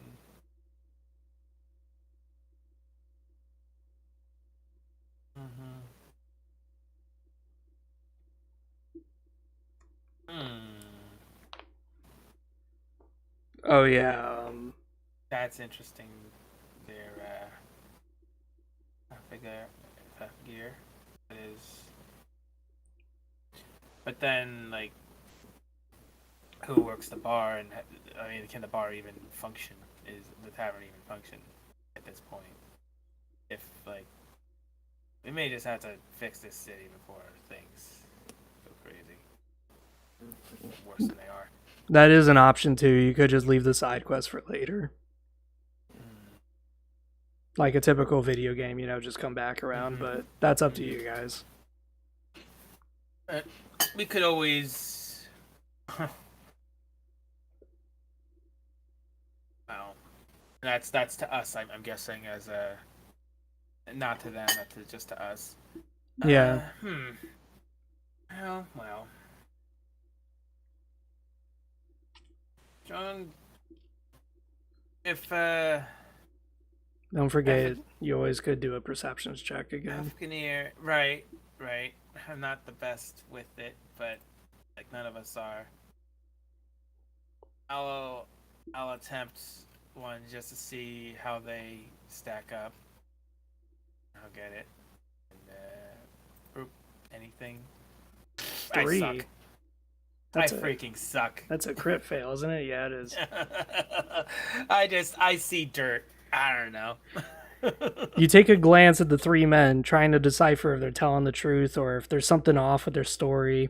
But as you look at them, they look back at you, and they are not happy.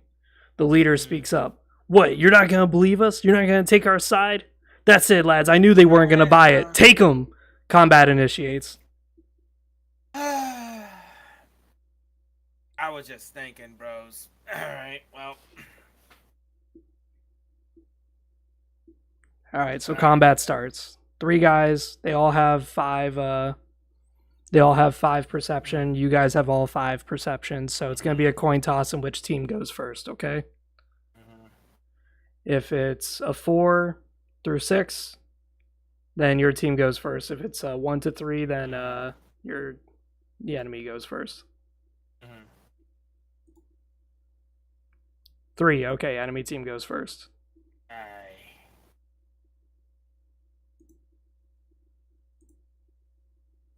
3, 6, 1. Okay. So this guy can move 3. 1, 2, 3. It's kind of hard because of the names and stuff. 1, 2, 3, 4. And then 1. Alright.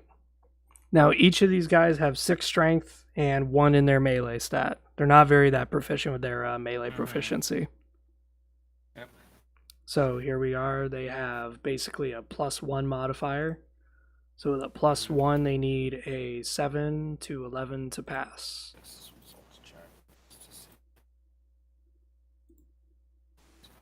8. Okay, the first guy attacks. He attacks Becarius Jewel. And he lands the hit. So Becarius takes 5 damage. I'm sorry, it's like really hard for me to click on Becarius. Just kind of zoom in a little and try for it. 5. There we go. Now he's at 5 HP. I don't see it on our screen. There we go. There it goes. Okay, now it is. You just enter and it works. And then the other gentleman attacks. 4. What's a crit fail or is it a regular fail? What is the? It's just a fail. Because he's got a +1 modifier because of his strength. Okay. Because since he's a Doomahim, he doesn't suffer. Right. So he swings and he misses. Idiots defying the authority of High Raziel. Death will be swift. Go, dogs, tear your victims to pieces. And he took 3 steps back. He should never have fallen asleep in the lessons of personal combat. Okay. So now it's your guys' go. Who wants to go first? Let's see. I guess I'll go. Let's see. Do I want to get this party started immediately? I guess I should, just to make sure it works out. You do say wolves, so I might as well. So I'll take a turn to change in, and doing so, I guess I'd get no movement. I don't want movement anyway. I'll just be here. Yeah.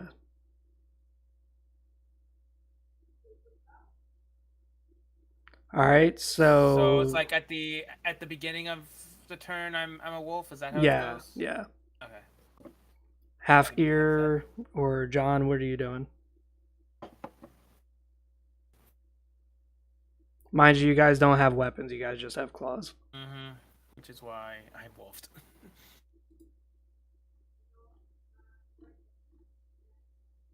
Half Gear does have the Imperial trait, which gives him a +1 to all skill he's actions support. when he's near other vampires.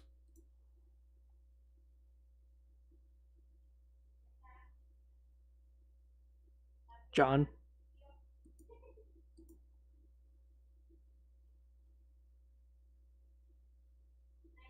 Fuddy, what do you want to do since we're waiting and you're typing?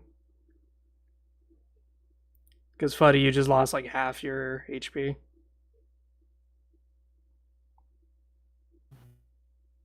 It's maybe also move back, and I could maybe. So, Fuddy, do you want to try to do a movement phase first so you can move back? Yeah, I'll fall back. Okay, let's roll a dice. 2, you can move 2 squares back. Okay, we'll move you back.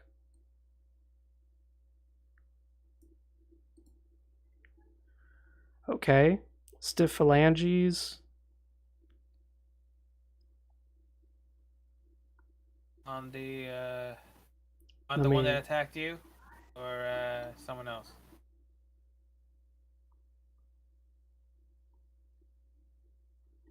So he suffers a -2 modifier because of his magic skill being 1. So with a -2 modifier, you just need a 9 to 12 to pass. You ready? 11! You succeed. This guy is trapped.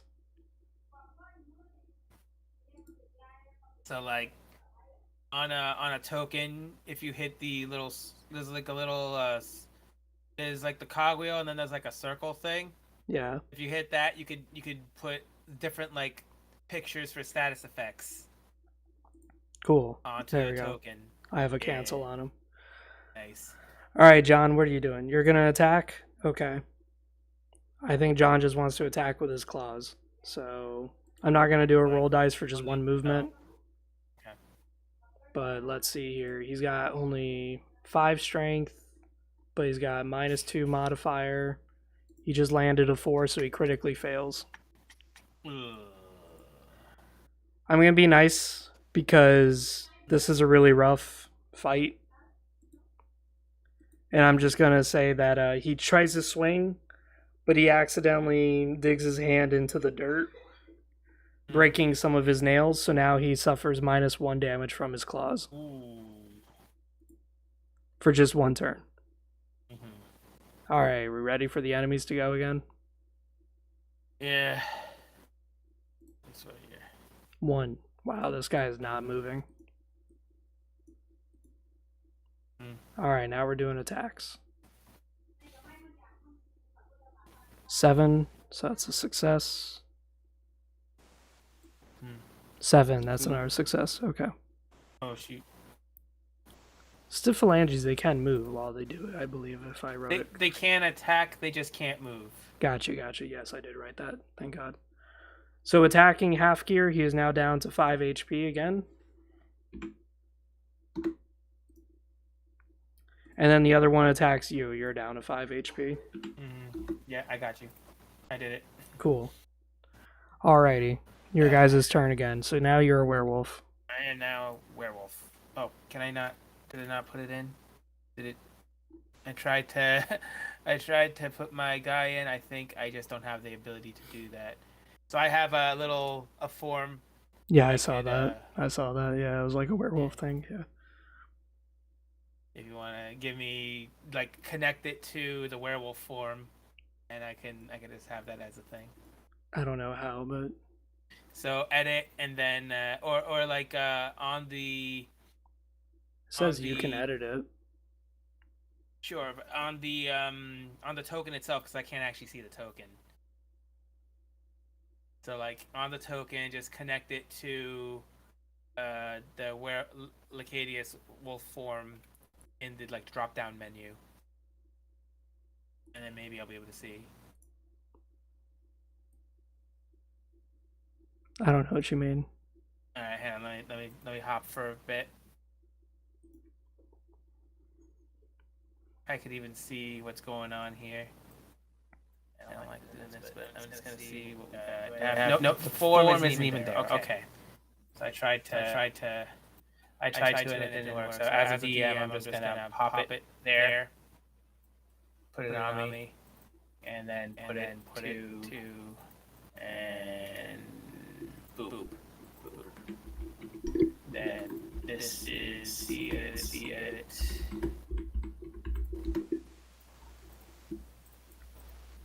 Okay, and this would be the HP. No runic. I'll keep the XP. So that's a thing. You should be at 5. There you go. So I'm just gonna go back in the player. Just to. Oh right, I'm at 5. Yeah, I gotta. It should automatically put it, but it wouldn't because it didn't put it into the werewolf form, which is its own separate thing. So yeah, I'll bet that. And don't forget to mute yourself on the Roll20. Right. Alright, so this is... John wants to go back too. Just gonna put this guy over here just so that I can... 4, okay. You can move back 4 spaces. You can decide how you want to move. So do I get a chance to attack at all, or... Yeah, you can attack. Now? Yeah, you can attack. Okay, so now that I'm here, I'm going to do my wolf form attack. Oh, wait, hold on a second. He wants to give you moral support. He is the bard character, so he has high charisma, so... Okay. So with Hafgir, he has 7 charisma plus 1 imperial trait, so... By giving you a moral boost, he's going to increase your strength rating, technically, for your next attack. Oh. Not your strength, but your melee, because that's your swipe. Okay, so... So that's going to be a +2 modifier instead of +1 because of the plus imperial trait. 4. Okay. Let's see here. So he fails. Oh, he tried. You got it, Wolfie. And he stumbles his own words. Okay, well, I'm still gonna...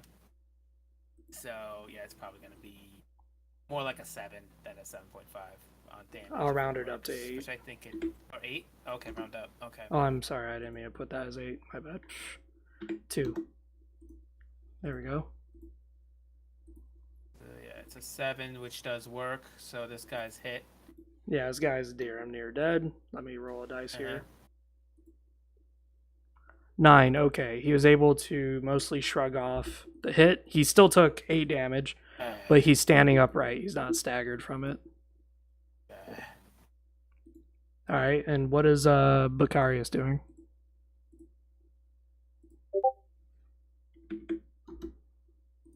Better than more support.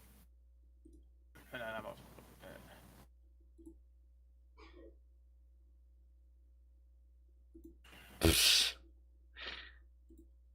Hafgir's having a bit of a horror show with this.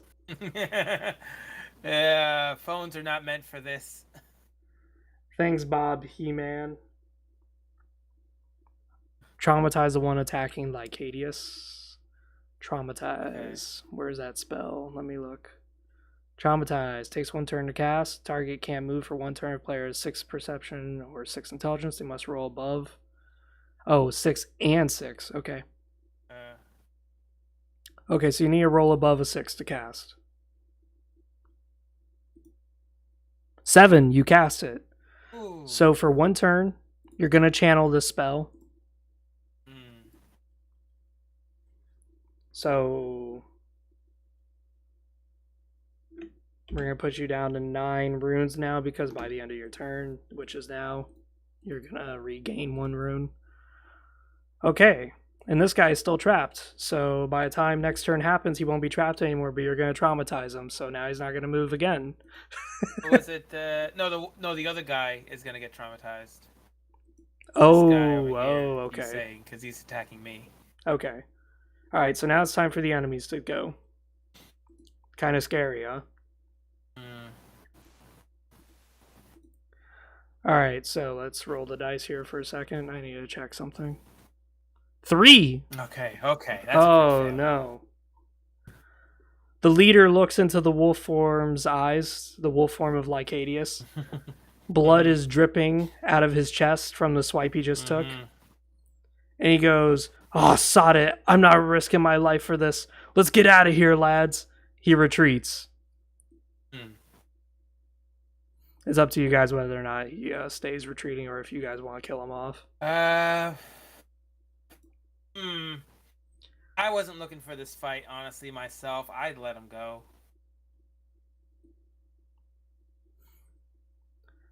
But the two guys leave.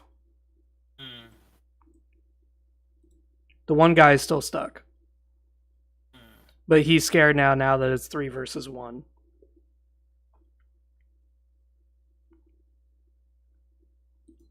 Alright,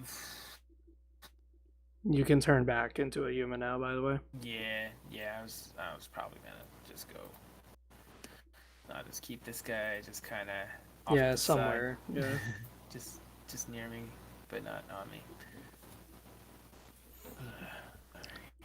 The gangsters run away except for the one who's still trapped. You guys kind of look at yourself amazed, considering you guys were losing the fight. But then you realize that these were thugs. They value their own self over the goal of their achievements. Succeeding in the fight is not as important as losing your life. Yeah.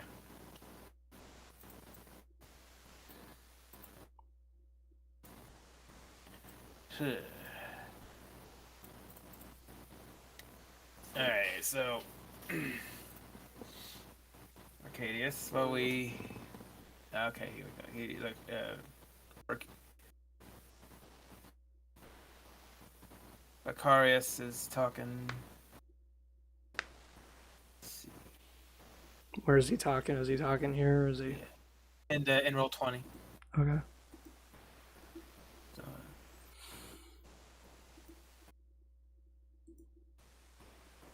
Oh shit. Okay, so now Becarius has a sword. Let me write that down in his character thing. He's taking it. Just. Oh wait, or is that I think that was the other guy getting that. Oh, my bad. Half gear. Yeah, it makes more sense too. Said it.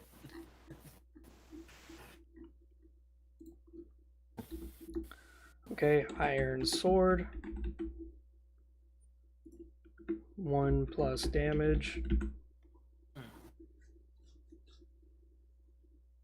No, Fuddy, it's fine if you stay here. It's totally fine.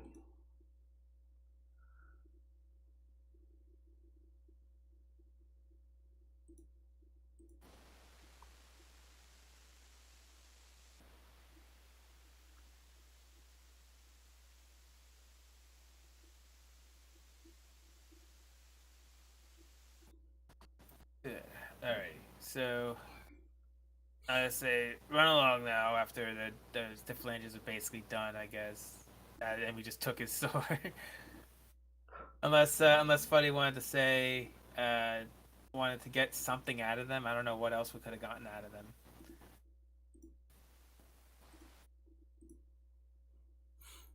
Just take my sword. I'm sorry, guys. We were just messing around. It's just living in a city. It does things to you, man. Aye.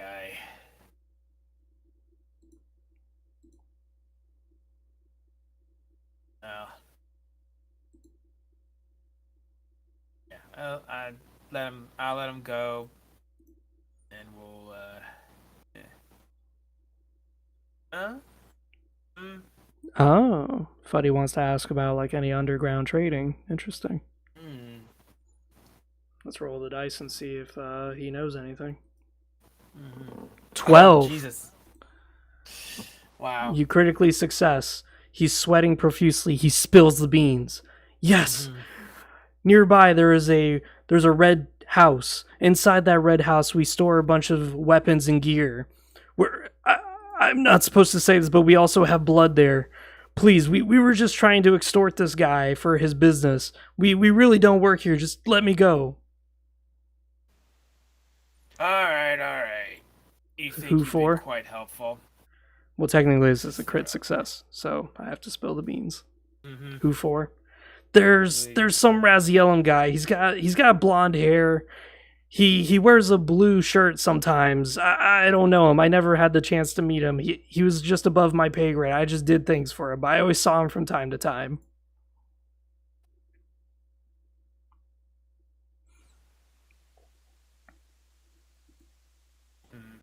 Oh,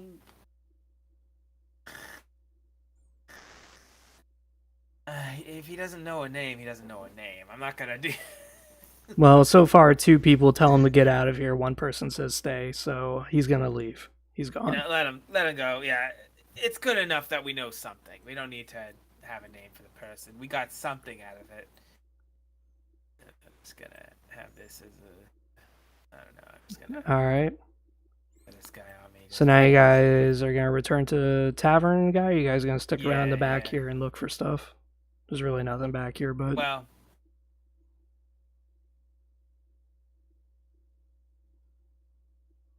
we could. Oh, yeah. back to tavern. Okay. Yeah.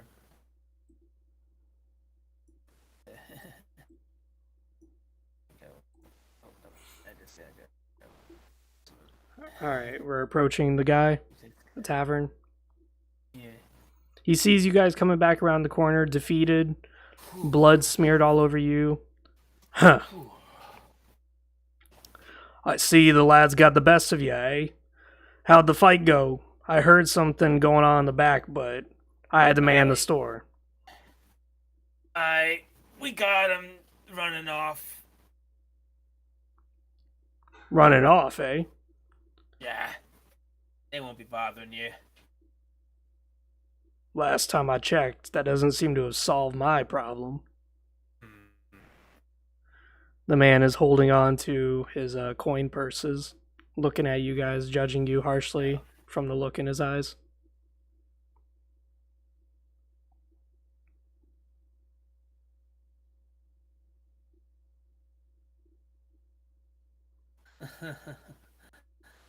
Yeah, we did. Tavern Keeper, your problem's been selected. It was too easy. Those rats were nothing to my almighty sword. Is that what we're going with, or are we going with the other guy's option?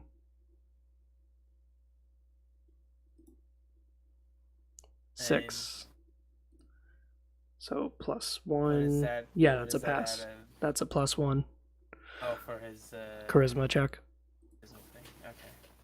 Oh yeah, might as well have him do it. I was just. Tavern Keeper, your problem has been selected. It was too easy. Those rats were nothing compared to my almighty sword. The Tavern Keeper just sighs. Sometimes I never get used to you, Razielon boys. Always so high and mighty not to see the real problem, which is that you guys didn't complete a job thoroughly. Whatever. Deal's a deal. Here's the blood. Here's the coins. If you guys want to buy blood from me, just come back. I have a secret stash here, but only for you. And it's going to cost you 100 gold for a blood bottle. Jeez. Wow.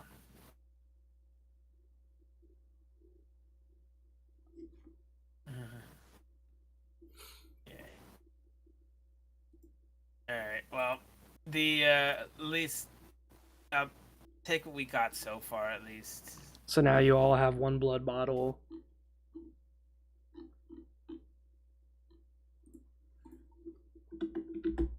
Do you guys want to drink your one blood bottle? Because that's going to restore you 5 HP. And was it 100 gold each? Or just 100 gold split? It was 100 gold ways, each. Each of you got 100 gold. Each. Yeah. I think I will actually get mine, because that'll just get me to full.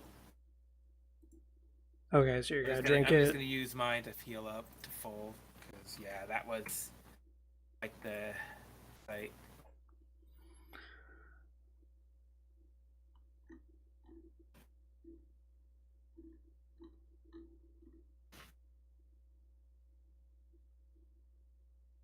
Wait for his companions to toast. I do. I toast and I drink, yeah. Alright, so now everyone's full HP, or are we doing just holding off? Yeah, I think we all got it. Alright, so everyone's drinking. Okay. Mm-hmm. And then it's... And for completing the quest, you guys each get 20 XP. Sweet. Alright. So you all level up once. Oh, shoot, that was a 20 XP quest. Wow. Alrighty, so we're at 1. Alright, so we'll start with you, Lycadia, since you're here. Yeah. What do you want to level up your skill in? So I'm probably gonna just go into melee. All right, so we're going 2. Yeah. Okay. That's going to give you a -1 modifier now instead of -2, if I'm correct. Because if you're at modifier 4, it's at 0. So 3 should be. Let's see. So yeah, if I'm at 2, it's a 1. Yeah, -1. Yeah. Okay. Good. So you have a higher chance of I succeeding. I made a modifier chart. So yeah. All right. And the wolf form also gets that. There is no bard skill, John. So bard is mostly affected by your charisma, but well, you level up charisma every 2 levels, not because it's an attribute. Right.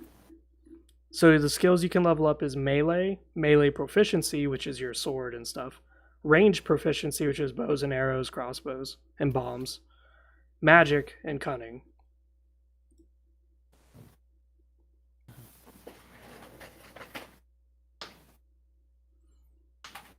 Which cunning we always have a problem with.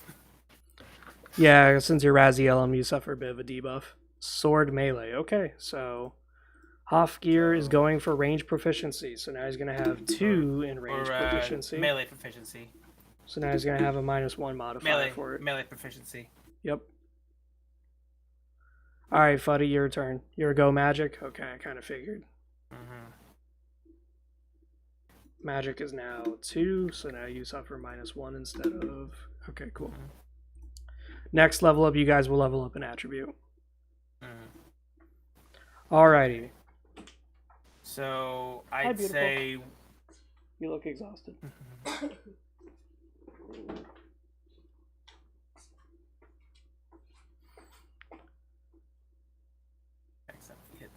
So remember what the guy said. The guy said that there was a nearby red house that was where they stash a bunch of goodies. Would it be this thing right here? You have to do a perception check. Yeah, that's right. All right. Oh, jeez. I'll try. To back me up if I fail it because I'm horrible at these things. What, baby? Yeah. I was using the short charger, so you could use the long one if you wanted to roll. 6. Not the worst. You do fail because you have just 0 in perception. If someone else wants to roll, that's fine.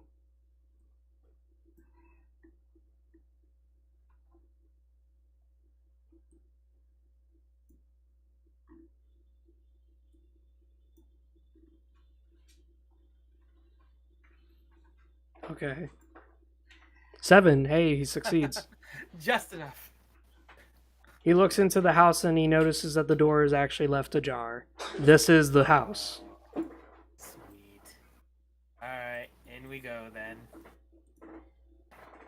I didn't design an interior for this, and this is just basically gear.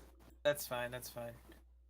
I'll gear up and maybe get a blood vial or something. Inside, you notice that there's a bunch of leather armor laying around, full leather sets of armor. So that gives you -1 to environment and traps. So if you step on a trap, it will do -1 damage.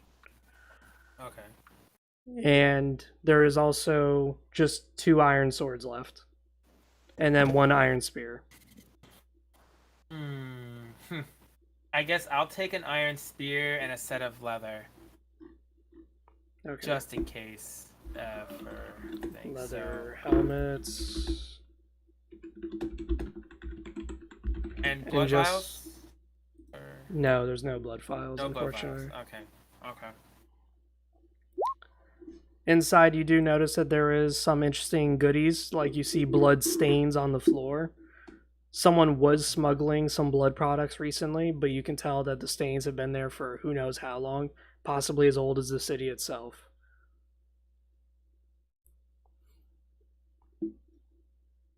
Inside, you also notice an insignia. It looks like a nobleman's insignia. It's an insignia of a circle with a triangle in the middle. It's embellished in gold. I'm writing everyone's ear up now.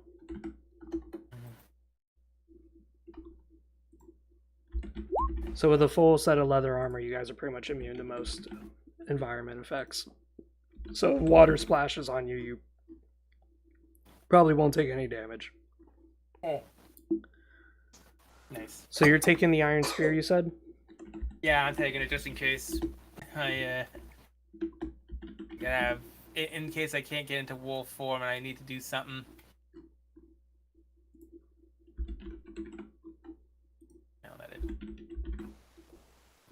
I'll let you do it. I don't want to mess with it while you're doing it.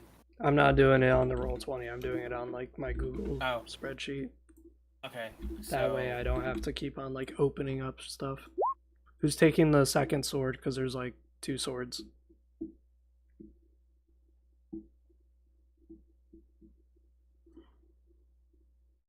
So it's head. So Fuddy's gonna take 2 swords. Okay. Oh, it's a head, chest, gloves, boots, yeah, pants. It's all leather, so everyone gets a full set of leather gear, which is pretty useless because, mind you, each leather piece is like worth a single gold coin, but it does protect you against the environment. Don't know how useful that'll be, but if water splashes on you, it just kind of rolls off because leather is pretty water resistant. Fire hits you, it's not going to do as much. It's going to do minus 1, so you'll take the symbol. Oh, interesting. John's taking the symbol. Okay. So that's half gear, so he's taking the symbol.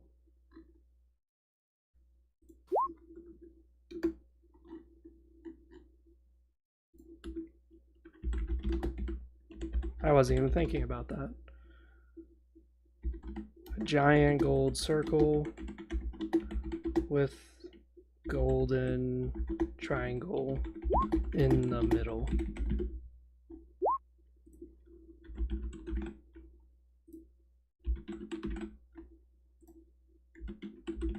I'm still typing up all the gear you guys just got.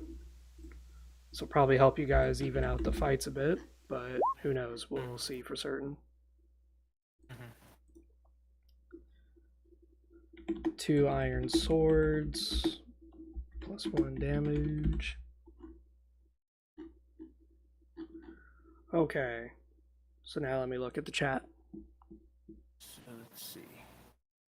You put the symbol on your chest like a medal. Okay. So he's got it kind of like a tabard. All right, interesting. So. Alrighty. So now you guys are done. You notice that the house is pretty empty and there's no way through it.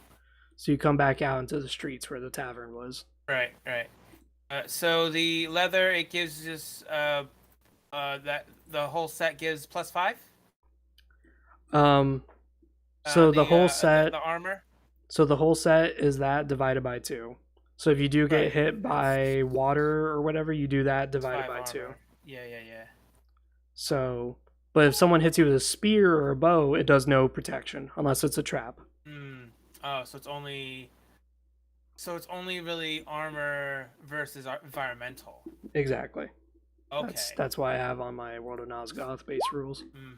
Okay. So that's kind of where leather can be useful, is only in those situations, but since it provides no real substance, it's not so likable. You want to go to Tavern Master again. Okay, Fuddy wants to go back to the Tavern Master. I'll follow. I don't know where he's going with this, but whatever. Well, you weren't here for this, but I did warn everyone to kind of watch out. Where'd your character go? I don't know. Oh, jeez. I found, I think it's behind half gear. But I can't get to him. The heck? Hang on, I got. Wait. What? Can you give me 5 minutes? Sure, what's up, baby?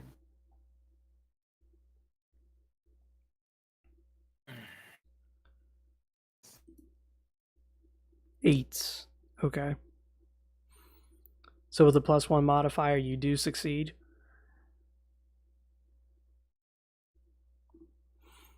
So you approach the tavern keeper and you ask him if he's aware of what's going on in that house. He looks at you a little shocked, actually, and stutters, "Oh, well, I don't know. It's a house. I don't know who could be living there. For all I know, it could be one of you noble boys." John asks, "Does this symbol look familiar?" 7. That's a success.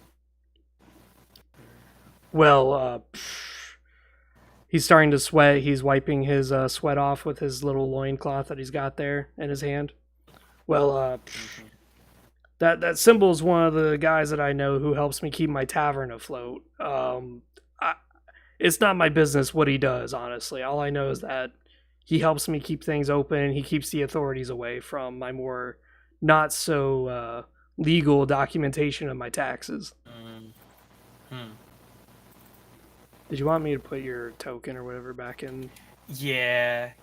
Just I have no clue what happened to it. It just There you just go. reset me. Yeah. I just threw it on the map. Yeah, I'm gonna have to rejigger it. I'll rejigger it.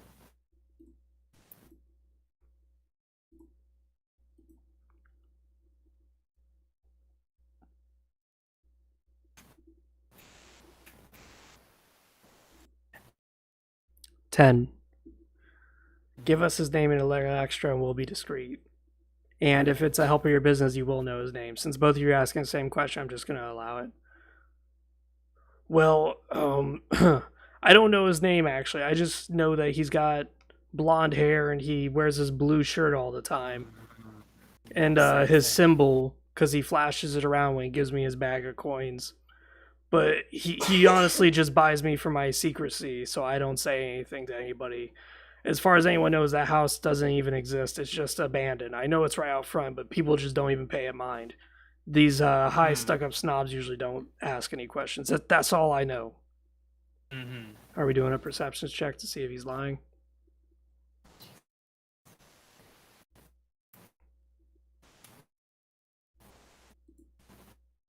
$11. You roll it, and you notice that he is actually telling the truth. He's just really scared for some reason. Yeah, this guy's high up there, I'm sure. Yeah. This probably some sort of mob boss or something. Our chosen one is in the live stream chat. Probably. He's saying that he's with you guys in spirit. All right, let me quickly take care of my wife because she is a little sick while you guys decide what to do. Okay. Alright, well, I'll take point. And I'll just have my guy in the buildings near me, always. So...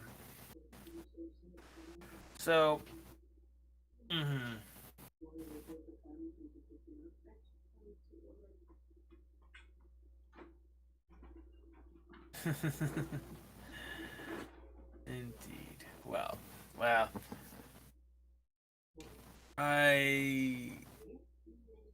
We could keep looking for this guy, like, on the back burner if we ever run across him or anyone using this symbol. If not him, if we see this symbol anywhere, we should check it out. Other than that, we should probably see what's happening with the new mayor. Because this whole blood hiking is ridiculous, and I gotta see what the heck's going on.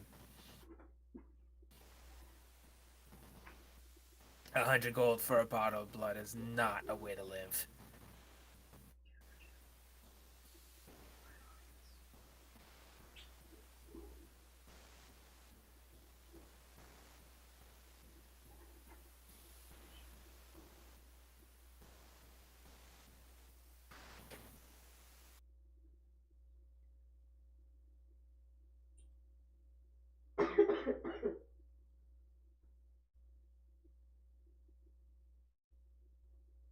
And when things get settled, I'm just gonna start by going over here, see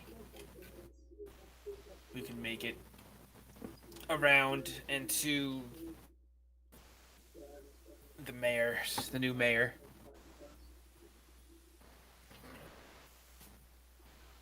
Gonna start like this.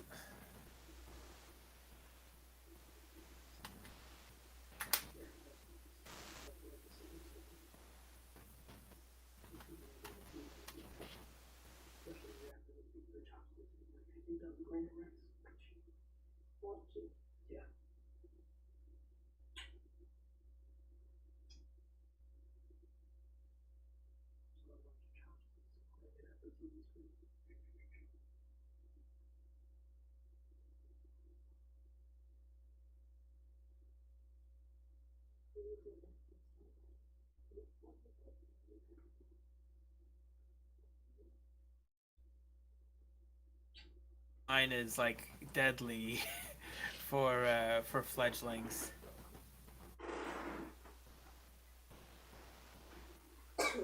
Okay. Yep. Wait, what's up? Okay, yeah, we're gonna, yeah, sure. If you want to do perception check, we're going to be going up here and trying to get to check out what's going on with the mayor, that he's hiking prices so much. And like we're gonna keep in the back of our mind like the symbol and the description of that, 8. of the basically what's a mob boss. Okay.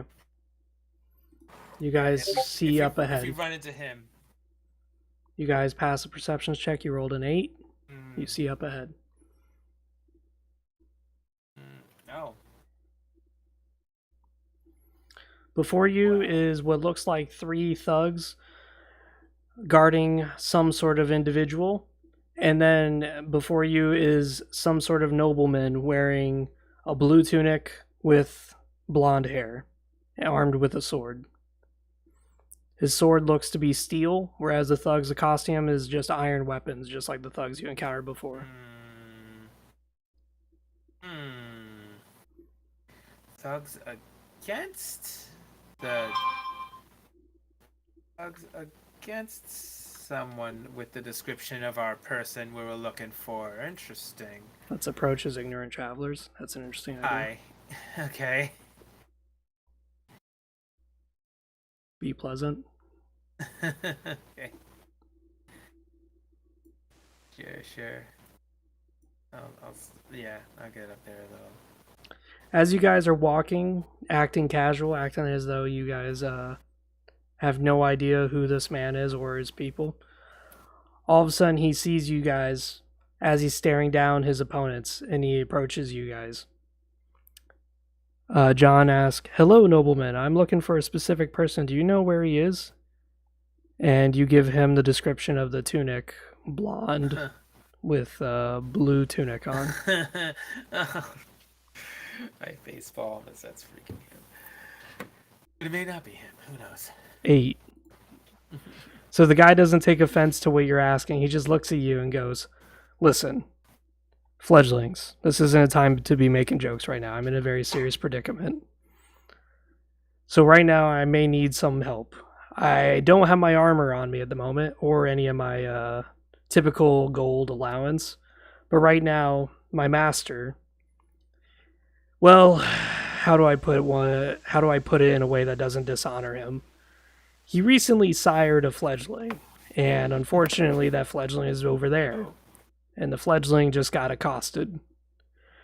Now, my job is to be his bodyguard, but also a chaperone to educate him in the scholarly ways of our clan and the scholarly ways of our court. Unfortunately, these thugs here are taking him as a hostage. I may need some help. By the look of him, since you guys passed your perceptions check, by the looks of him, he does look like a capable swordsman, but he's only armed with a sword. He doesn't have any armor on. Mm-hmm. And it's a steel sword at that. It's not a dark Renaissance steel. It's a regular steel, but it's still decent. Okay. Well, I'd hate for a fledgling to get hurt. Just a recently turned to be messed up with like this.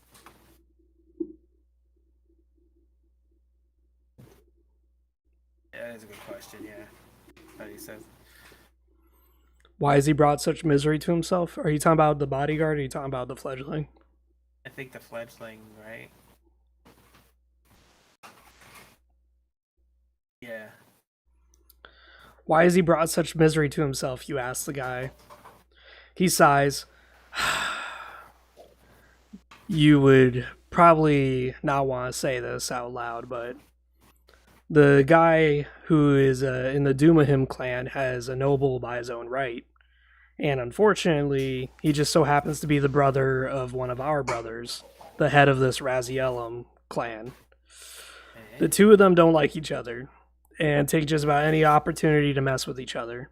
I see. Being of two different bloodlines, but they're both from the same mother, they take sibling rivalry to a bit higher than most would. Huh. This, to them, is honestly just another one of their schemes to mess with each other. I know it sounds a little bit beneath us, but it is a clan matter, and I would not let Raziel find out that his name is just being besmirched. Yeah, that's not a good thing for that to be ever. So, yeah. Yeah, okay. Okay. This is.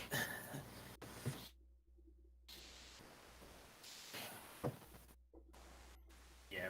Alright, so. And this peacefully and authoritatively. Good luck with that, but I'm interested to see it nonetheless. If you have the means, I'm ready to just throw down on this. you If you have the means to do that, go ahead. I'm just a muscle here.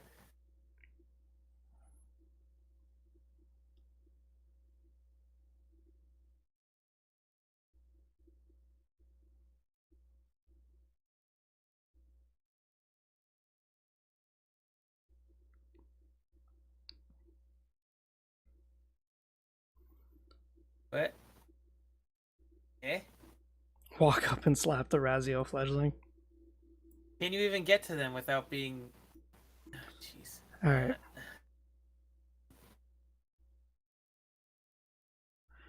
I'll help you with a little problem. I'll just ask that you give me something in return. Clarity is not one of my virtues. 7. Okay, you succeed. The guy sighs and goes, okay, listen, look. I'll tell the head of the house what you guys have done for us.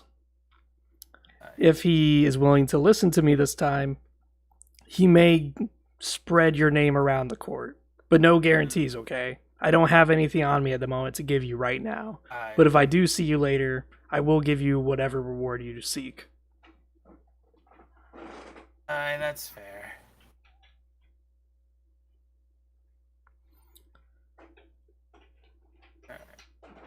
So Fuddy approaches the thugs. How dare you insult your great house with this display, he yells at the fledgling.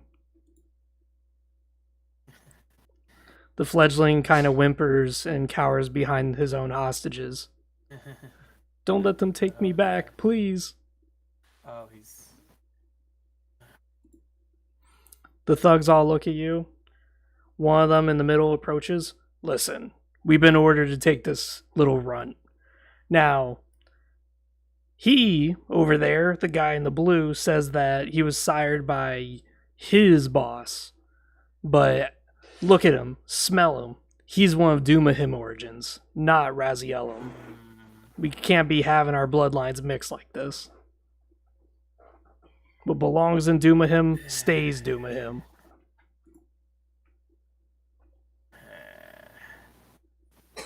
So now it's a question of legitimacy. Is he actually one of yours, or if he's one of the Doomahim?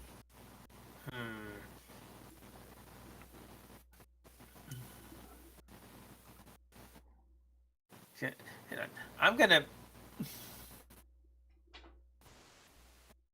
This extreme separation. Let me just see. So there is no need for such extreme separation. Yeah, there is. You guys own the city of Bloodhaven. We just get an embassy here, and we still have to pay taxes and import fees for blood. If we have to pay for something as vital as blood, then there is no such camaraderie between us.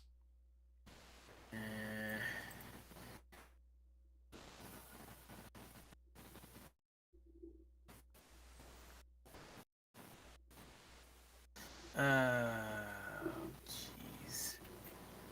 I'm actually gonna try and perception to see if this guy actually is how legitimate this guy actually would be as a Razielum. Okay. Guy that's being that's being taken. 8. You look at him, and it's hard to tell, but as you're sniffing the air, you can smell something about him that's so familiar. It's definitely not the same scent that these Doomahim are exhibiting. Yeah, no, this guy's totally a Razielum. Yeah. No way. That's scent. No way, guys. Come on. Listen, we don't need you to believe us, okay? We were told he's ours, so we're taking him. They're being stubborn. Yeah, The guy my behind master. you in the blue tunic starts to arm up. Listen, you guys better get ready, because I'm not having this discussion any longer. Yeah, I'm going wolf form like immediately. Oh, okay, so switch right now. Yeah. I'm not going to do a turn thing. I'll let that be your beginning move. Yeah. Okay, combat initiates.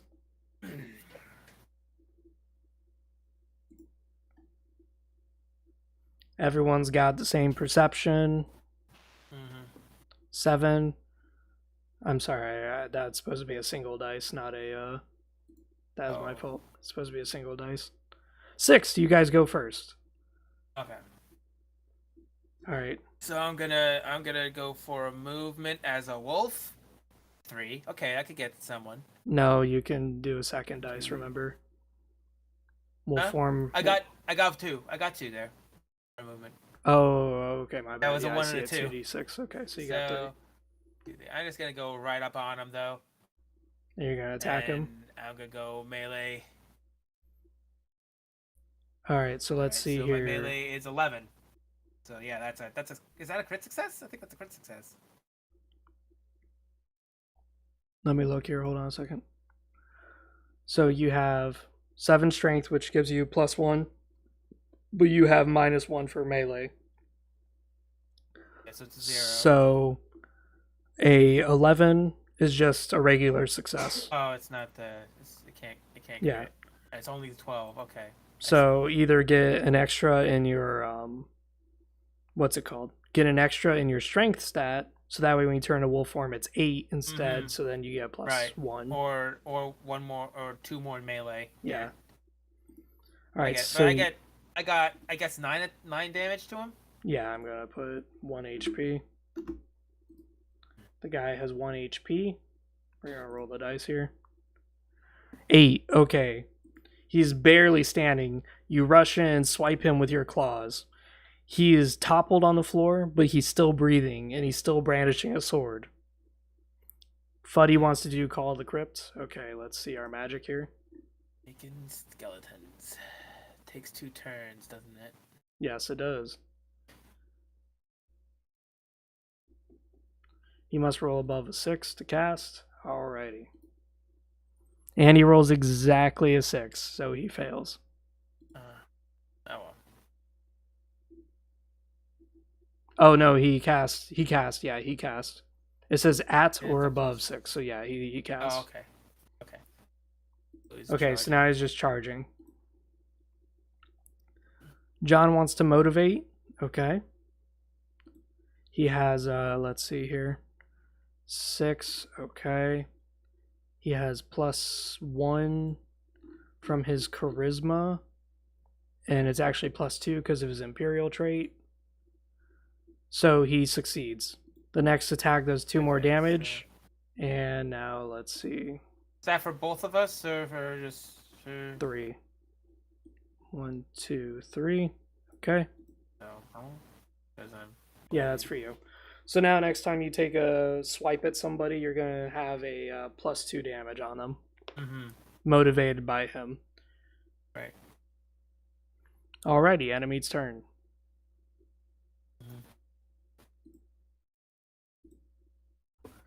Five and 4. Okay. Guy charges forward. 1, 2, 3. And then roll 8. Okay, this guy swings and lands a hit on your blue tunic friend, doing 5 damage. So now he's down to. Now he's down to. Let me see here what his stats were. Okay, so yeah, he's down to 5 HP.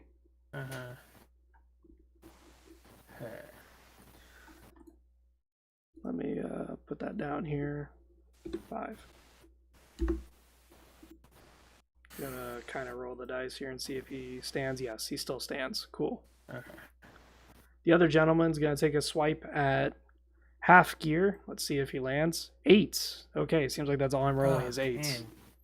Dang. So half gear takes 5 damage. That reduces him down to 5.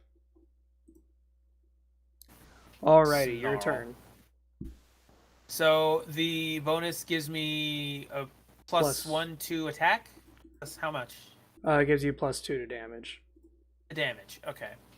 So I'm gonna go for the one that just hit our tunic friend here. Yeah, remember with my reach. you're a so- wolf, so you don't have to like move close. So you can actually hit 2 Yeah, tiles away. I'm gonna use that. Yeah. And So I'm gonna you do have it's you have a 0 modifier. yeah. So I got this 7. 7. So it would be a one hit kill if it's two damage. Yes, because that would do 11. So, yeah. All right, so this guy dies. You turn to him Oh my- snarling, and Grr. there you let out a grrr, and the guy looks and sees for his final moments as a claw swipes through and his head comes clean off of his shoulders. Mhm. The man in the blonde with a blue tunic, he looks at you and goes, "Whew, thanks there." And just nod as a wolf. Yep. Fuddy's still channeling. The fledgling's just standing there scared shitless. You're surprised he hasn't pissed himself yet. Half gear, what do you want to do? John, what do you want to do?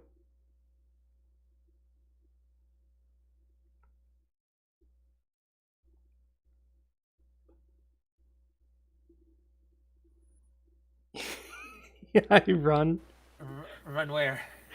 And I ran so far away. Where you heading? Alright, you can move 3 spaces. It's up to you to choose where.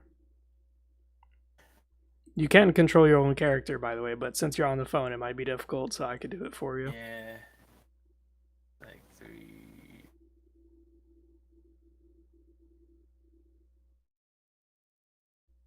That's cool. It tells you how many squares that space is. Yeah. Yeah, I'm doing that with just the ruler tool, and you just click hold. Yeah, that looks very complicated. All right, John, so you run, but what do you want to do, though? Which way you running? Back. Okay, we're just going to Okay. go 3 spaces back. There we go. All right, and what are you going to do now that you just ran 3 spaces back? Defeat him for me, my little wolf. Okay. All Are right. you trying to remotivate? Yeah, okay. See if we can do this again. Okay, this guy moves 4. Okay. 9. Okay, so he motivates the next attack, which actually goes on this gentleman because he's the next Oh, attacker. sweet. He moves 4 spaces, which is actually over here. I know he's backwards, but I don't care. I'm not going to fix that. 7. He success. Because he's got melee skill of 8, which gives him Oh, shoot. +2, and then his strength is 7, and he one-shots this Oh, guy. he's got him. Yeah, yeah. All right. So, now it's the enemy's turn. He takes a swipe at you, he lands a hit, you take 5 damage. Dang. Yep. Yarr. Alright, your guys' turn. And 2 skeletons summon, but honestly, I don't think they're really going to be any use by now. You got. So if you go into the skeleton, skeleton instances here, I don't know if I can make them appear, but you could just, you got them. Yeah. Skeleton summon, Alright. and they have less perception than everybody because they have crap stats, so you go Right. first anyways. Yeah, Are you going to finish I'll off see this if guy? I might as well. 8. Yeah. Yeah, he's dead. It's yeah. You pounce on him after he swipes at you, damaging you. And with a mighty roar, you bite into his neck and just rip his entire neck out. His spine is exposed with no flesh around it. Nice Mortal Kombat fatality. Technically, you dranked him, so that brings you Okay, back up so to 10. that'll bring me up. Nice. And that gives you 5 XP alone. Sweet. Nice. Alrighty. So that's 3 enemies. So 3 times 2 is 6. So that's 6 XP for everybody. So I got 11. Yes, you have 11. Okay.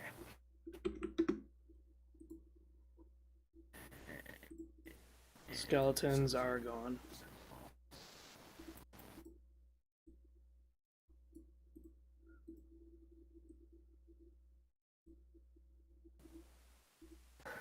Okay. Back to. Yeah. I'll keep it like that. That's good. I'm trying to get Yeah. access to that goddamn turny thing so I could turn his Okay, angles. so you just move it once, and then you could have the there's a thing up top. You just twirl that around. Little square up top. There we when you- go. when There you we go. select There we go. it, Yep. yeah. There we There go. you Ignore the Skyrim movement. Sorry, there. Game gets a little buggy sometimes. Just like Skyrim. He sighs and grabs the guy by his arm. Come here. I don't know what my sire sees in you, but you're a Razielum, and you're just going to have to stay that way. And getting used to all this violence is just part of the job, okay, kid? He just shudders and just goes, but I don't want to go back. The sire, he demands so much out of me. I'm just a banker. Banker. He's just good with numbers. Well, that is a good question. Remember my name because you're indebted to me. Who's your sire, Fuddy asked. Well, he's... Don't answer that. They don't need to know that. That's not their status right now. The bodyguard seems to be blocking his answers. That's fair. Listen, I appreciate the help because I know I wasn't going to be able to do this by myself. If anything, you guys probably saved my bacon more than anything. Yeah. But that tunic you're wearing, I'm gotta ask, why are you asking about that tunic? Where did you get it? We got some odd information about someone in a tunic like that. That's all I can tell on it, honestly.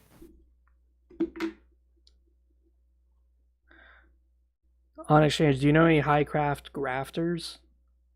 Oh, jeez. You mean like skin grafting, or do you mean armor?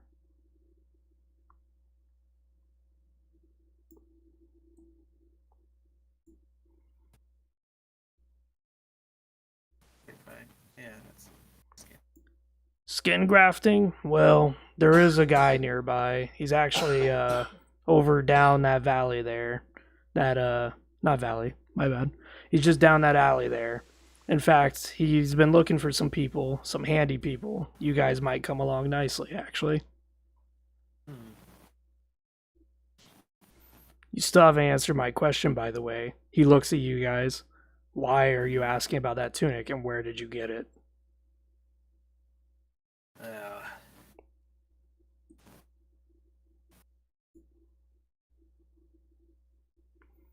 He gave it to me in person in the past. Now I want to talk to him. It's a matter of curiosity.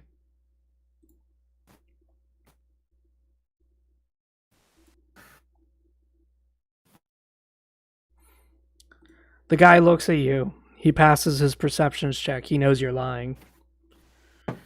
He sighs and goes, well, it's not really my place to ask. You guys did just save my bacon after all.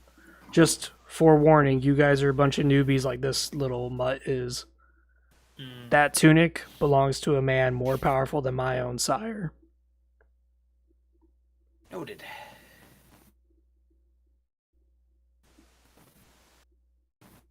And honestly, probably expected. What we've been hearing about him, yeah, that makes sense. All right. The guy and his chaperone walk off.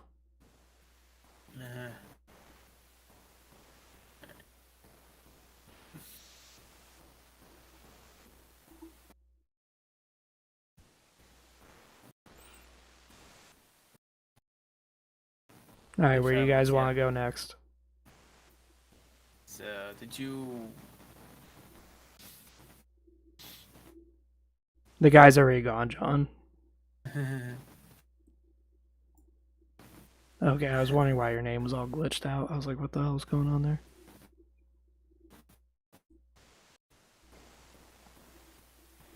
Now, there's 2 bodies in front of you that have not been drinked. Did you guys want to drink that? Yes. Halfgear could definitely use one. Well, you already healed because you drank the guy when you bit his neck out. I did, yeah, but I know Halfgear needs something, so if you want to do it. Okay, half gear drinks. Okay, so that's going to put him at 10, and that's going to give him 5 extra XP. Alrighty. Fuddy, did you want to try to bottle? Want to drink? What? Or drink. Well, even though it wouldn't do as much. Yeah. Yeah, Fuddy, if you drink the blood, you'll get 5 extra XP. You'll drink? Okay. Yeah. Well, you guys staved off the thirst. That's nice. Oh yeah, that's another thing. Because Thirst minus is your just charisma. because of I mean, not your charisma, your Right. endurance. eventually it does go to charisma. Alrighty. Alrighty. Oh my God. Do a perception check of the area up ahead. Yeah. Let's see.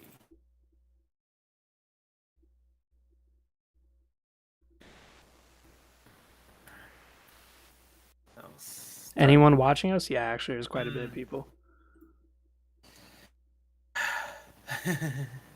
Alright, you don't notice much.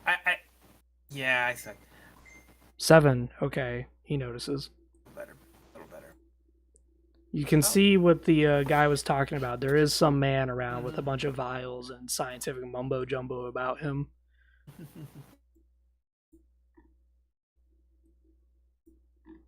Well, if you wanted to check the guy, go ahead. I'm not really interested in skin grafting myself, but if you want it.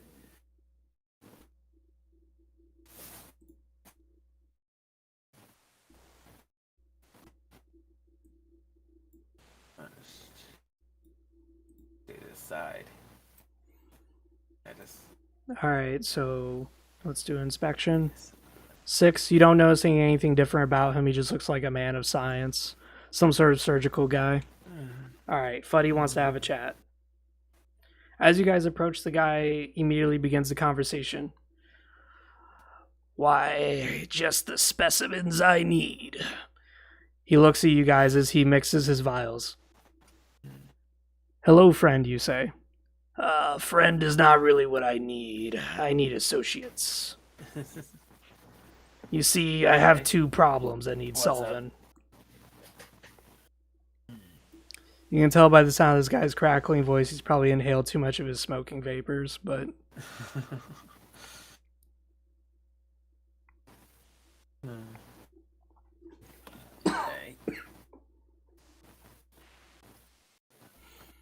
In exchange for help, we may assist you, you say. Help? Ah, yes. My services, they're available to you no matter what. But if you do these favors for me, why, I may throw some in for free. Is it information you seek, or is it my craft?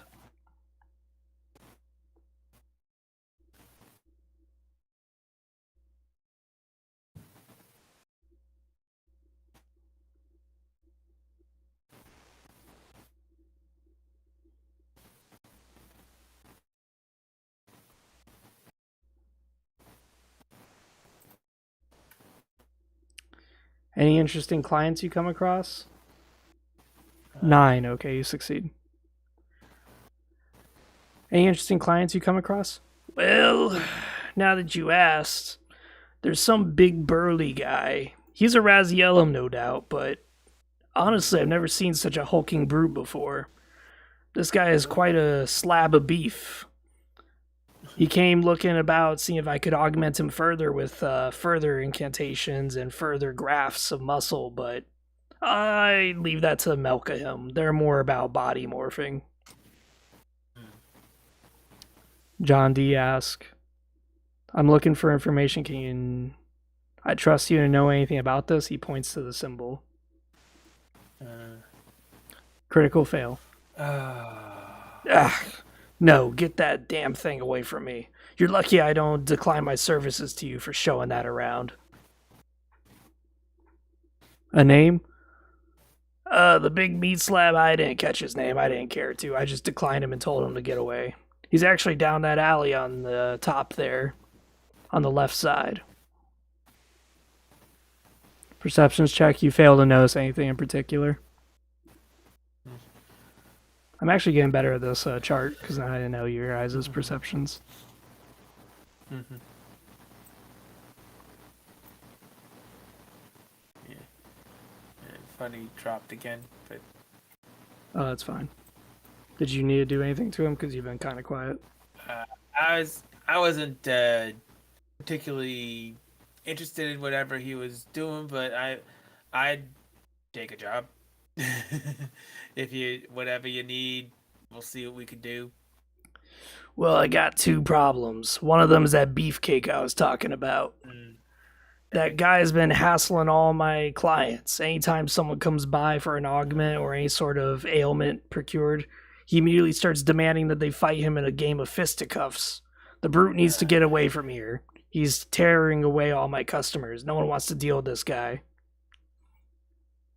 And my other problem is that there's been some shady characters down south. For some reason, I don't get clients from there anymore. I think they got something to do with it. But I do have a third thing. This isn't really a job, but this is more of a standing ovation. But he leans in closer. I'm in need of supplies, but only mutants have the ingredients I need. If you kill any mutants, just tell me where their bodies are. I'll get them for you, and I'll pay you handsomely. 100 gold per mutant's body. Mutants could be. Well, we'll keep an eye out, I guess.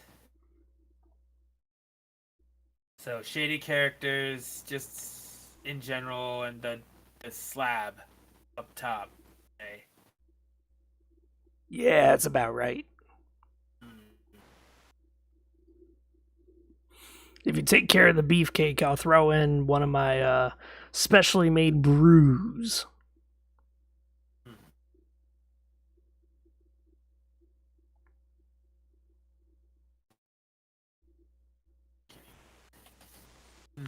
Any weaknesses the brute may have?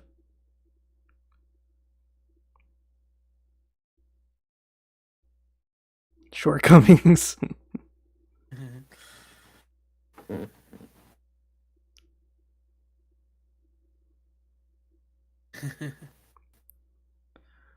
Well, to be honest, he is quite a specimen in of himself, but if I'm going to be perfectly honest here, he looks like a big burly man, and he seems to be able to pack a wallop, but I don't think he can take the same punishment back.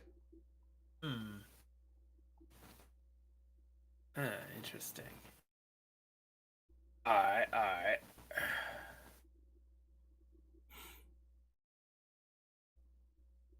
He seems like an imbecile, too. Just goes around smashing things, demanding fights out of people he doesn't even know.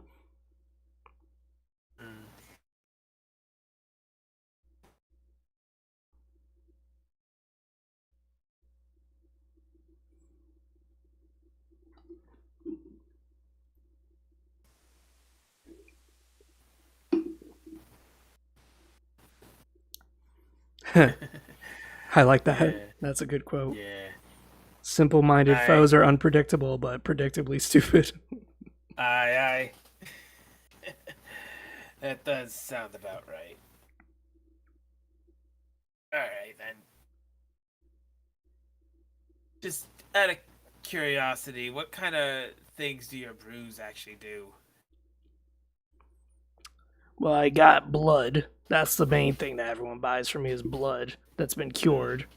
If you have any poison blood, just bring it to me. I'll cure it for you for free as long as you're doing jobs for me.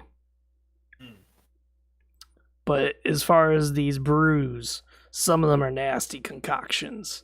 You throw these at an enemy, it'll blow his armor away. And in short, he basically makes bombs. What's your name, alchemist? Oh, my name's been lost to time. I'm older than most. If anything, I'm probably older than this damn city by this point.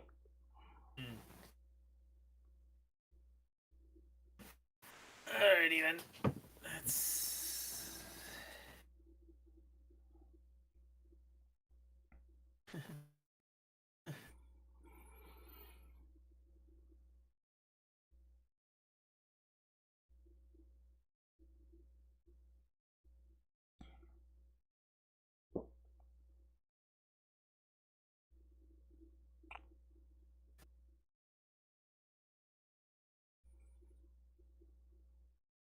Well.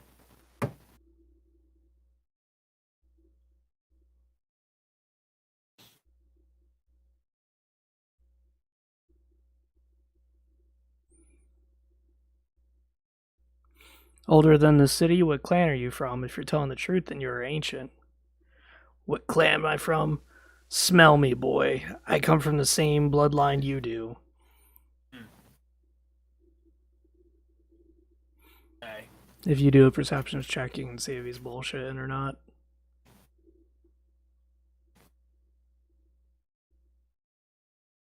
Perception check. Okay. 10.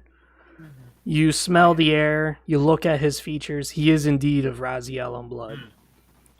But there is something off about him. The way he carries himself. He lost some of his charismatic features somehow. No doubt due to his experimentation.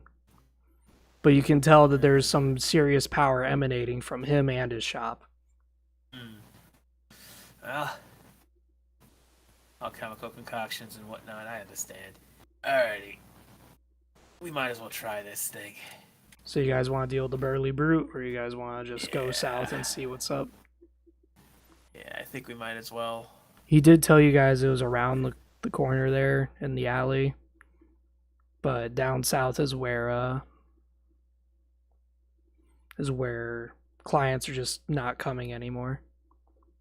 It's up to you guys which direction you take. Alright, we're going north towards them, I guess. Okay. I'm kind of gonna peek around here, not necessarily, well... I'm just get in moving there everyone. immediately, Yeah. But, like, yeah, okay. See what I can, perceive. Well, 7. not Okay, you that succeed. bad. Not that bad. Alright. Hold on, I'm trying to do this. Yeah. Oh, he's there. Oh. Alright, so I'd be... On the left side, you notice that there's a big burly man, and he just seems to be punching the wall for no reason. Huh. He's completely bereft of any armor. He just simply has pants on, and you just hear him grunting as he's punching into the wall for no reason. And the sad part is, it looks like he's actually winning Just beating down this house. for no reason. Oh, jeez. And the guys up top, what are those things over there? You notice 3 cloaked figures standing in the middle of the street, just standing there. God. Well, one problem at a time, I guess.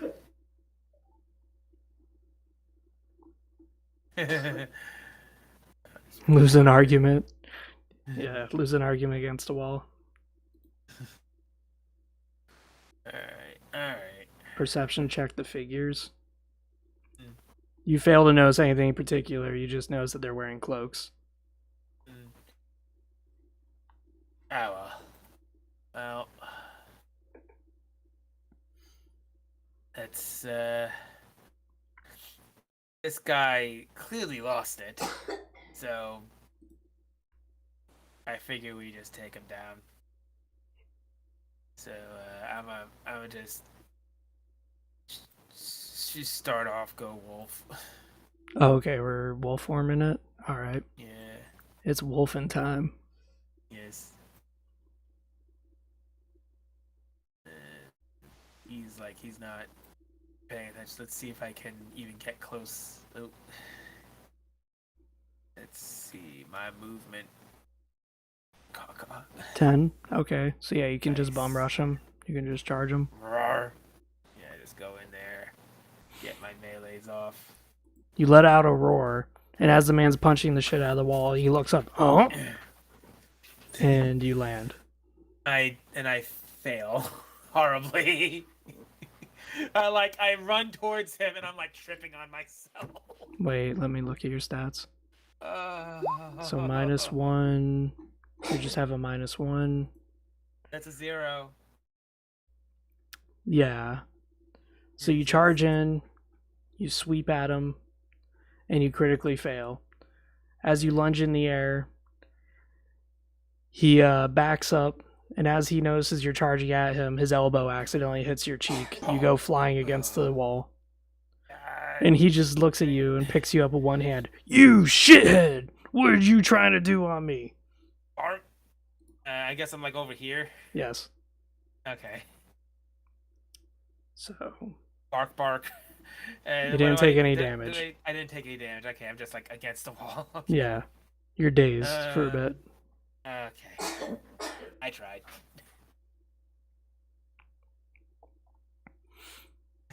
Hey, Giant, put him down. He looks at you guys. What's this, huh? I'm over here minding my own business now. I got people trying to attack me. Just because I'm the biggest man in town doesn't mean I want to fight everybody.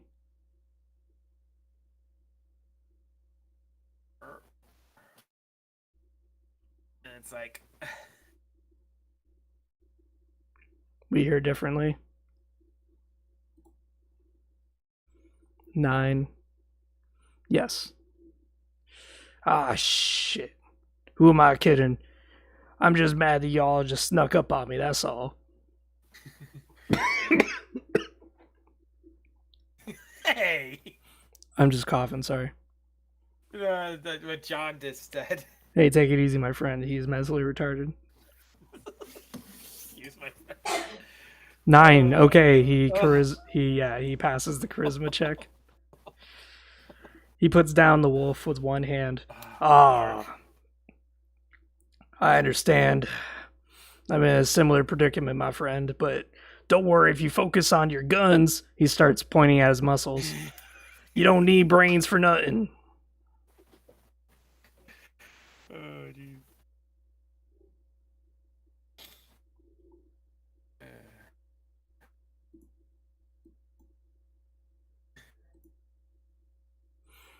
Why are you harassing town folk? Because how else am I going to get stronger and become the strongest man in the empire? I got to test my strength against everybody and everything too. Like this wall here. If it's battle you crave, come with us. Oh. Oh, yeah, well, actually, we're gonna be roaming this city anyway if you're...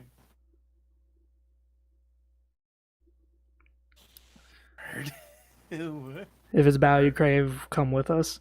Psh, did the mighty Cain go around with followers? I don't think so. He did things by himself. If I'm gonna be like the legendary god Cain, I gotta do things on my own. Yo. You can tell he's kind of a redneck. Respect on that? Yeah, okay. It's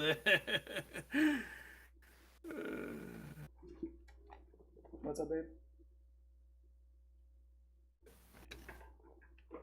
Oh, she's just moaning.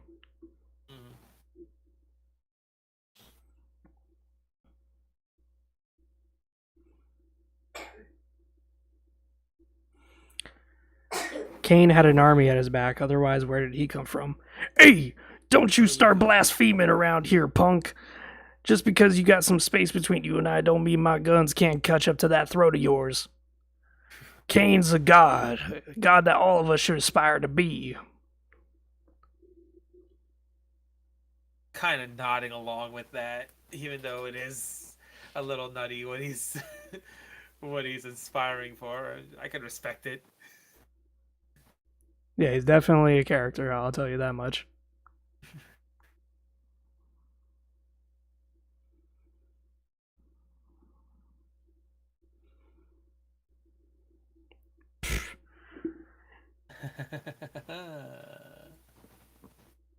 Six. Okay, you failed to convince the guy.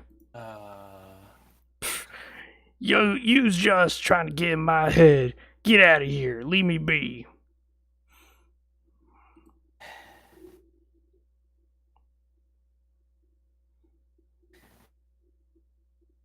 As I said, you guys don't have to complete every quest as you run across it. You could find an alternate solution later on, or you guys could just get higher stats and then just come over. Alright.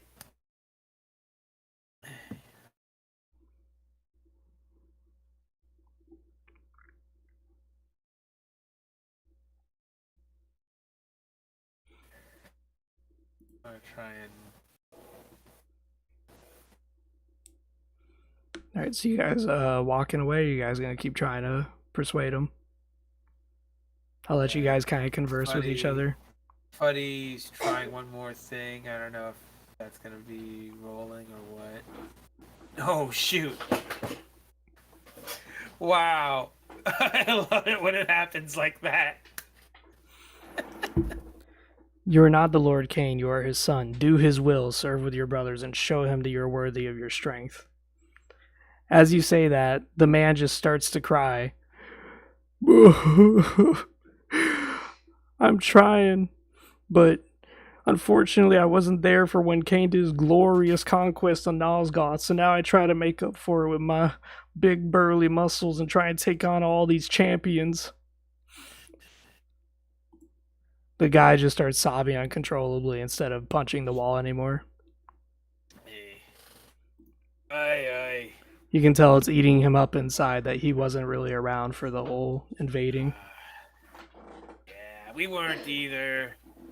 But I get where you're coming from. It's just, yeah, it would be cool. And like, we all kind of want similar things here. So like, why not team up?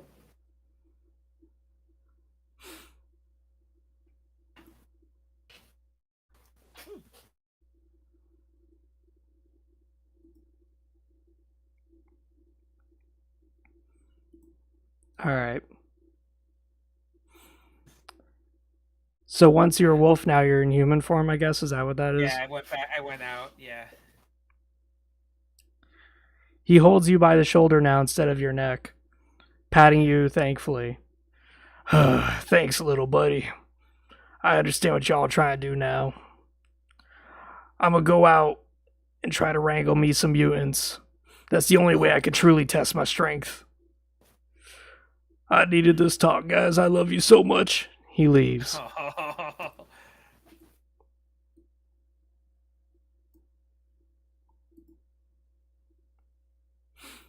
Well, that was one way to do it. I honestly thought you guys were gonna have to kill him, but okay. I wanted him to join us, honestly, at the end there, but Fuddy yells out, "No, you dumbass, we need your help too." And he just waves his hand as he leaves. Y'all got it, I believe. That's fair. Yeah, he's kind of a dumbass. Well,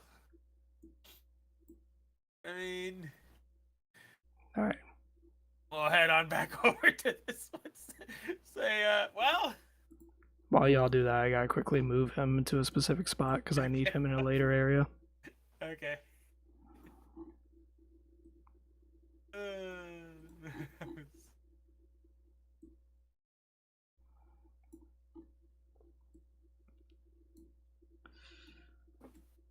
Well, he was quite a character. Yeah.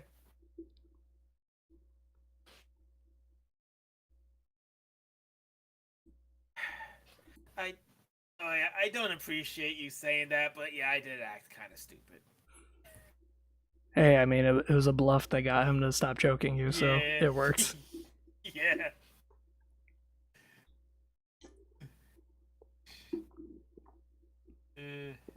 You approach the alchemist.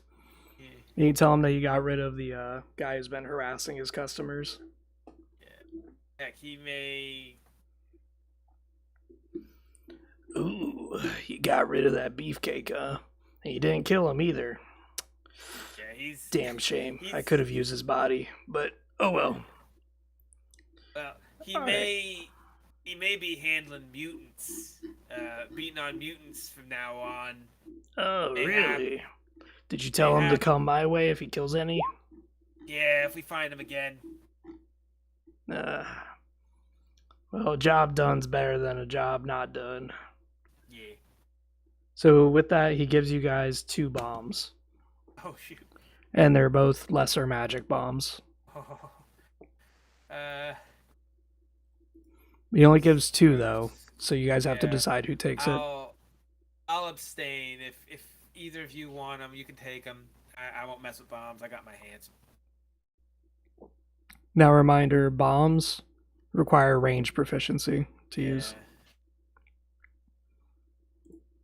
Becarius is taking the bombs. Okay. Taking one, and I guess half gear. You're gonna take the other.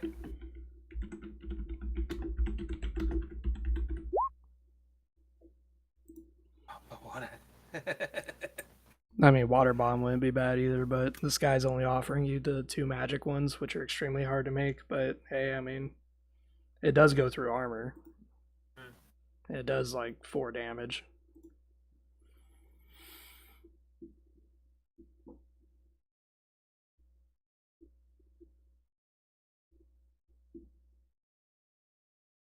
What grafts do you have available, good sir?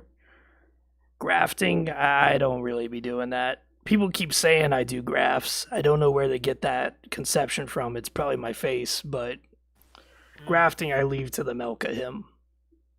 Yeah. Alright, so John gets the other one. Okay. Yeah. Alrighty. So Half Gear gets the other bomb. Okay. And then you're saying shady characters, just abouts. Shady characters. You were talking about those before as well. So what do you have any more description of them? Probably 7. narrow what we're looking for. Let me see what your charisma is. Okay, 6. And since he's Razielum, it doesn't actually give you an effect. Okay. Yeah. So you rolled a 7, which is a success. Okay. Oh, come close, child. He motions right you here. over. Yep. I don't know. They recently came about last night. I avoid them if I were you. I saw them brandishing swords earlier, the steel kind. Ugh. But as far as I know, they haven't caused trouble yet. But it doesn't look like they're the types to actually fight you up front anyways. More than likely watch your back. And these are just the guys just standing there to the north.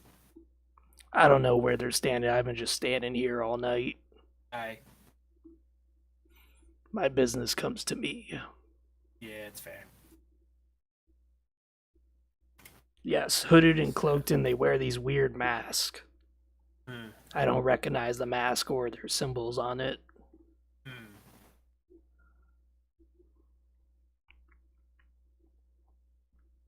Alright.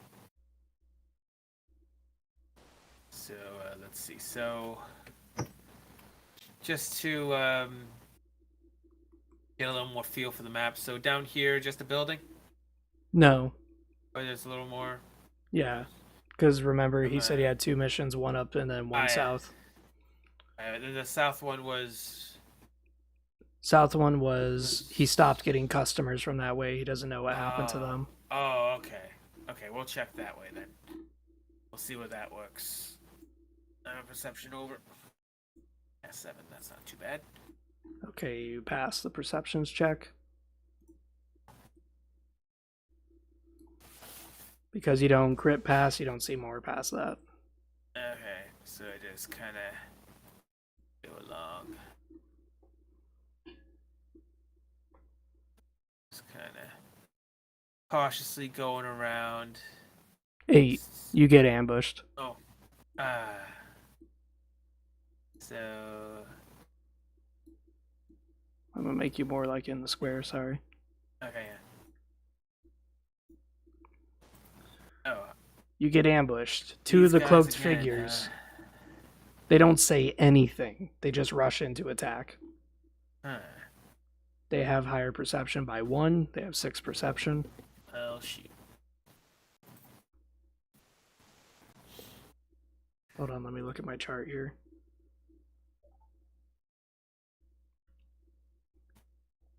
They've got 6 perception, which is +1, and their cunning is 4, which is a 0.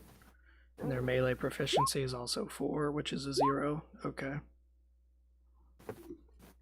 Let me just do the math here.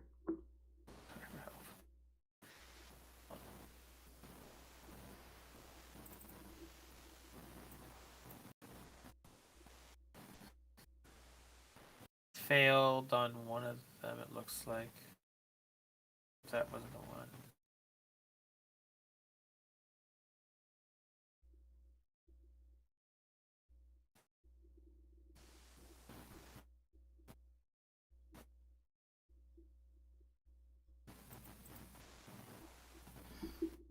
Okay. Sorry there, I was writing out stuff. Alrighty. So, one moves in. Oh my god, I'm a dumbass. I was clicking the damn reveal tube. One moves in.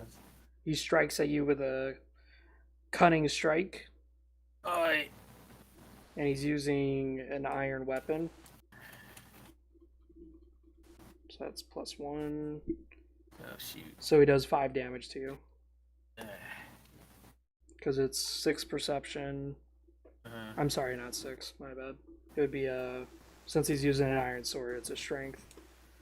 So that would actually be. He does 4 damage to you. 4. 4? Okay. Yeah.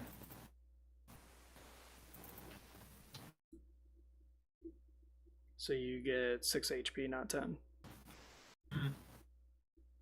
Because 10 minus. Yeah. Yep. Okay. Yep, I got it. The other one. 4. Okay. 1, 2, 3. He climbs up onto the building. Oh. You don't know what he's up to, but he's just standing there. That's a problem. Yep. Alright, your guys' go. Who wants to go first? Well. Ooh. Sorry, I was looking at something. What's up? I cast shield. Buddies. Alrighty. Intelligence is 6, so let's look at the magic. Energy, that would be shield. Takes 1 turn to cast. And you're going to block it against cunning and magic attacks, I'm assuming? I mean, cunning and martial attacks?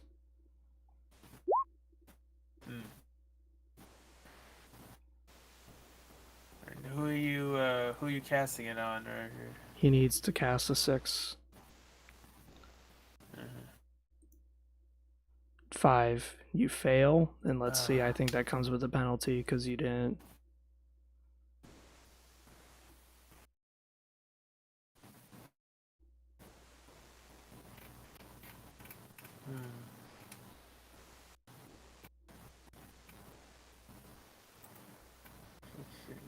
Oh, you're lucky. There is no penalty written here for if you can't cast. So you just try to summon it, but you can't do it.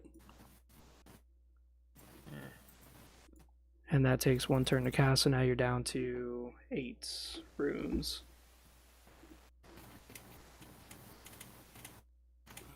Alrighty. Where's John? Alright, John, you singing bastard. I need you to start whipping out that sword of yours and start going to town.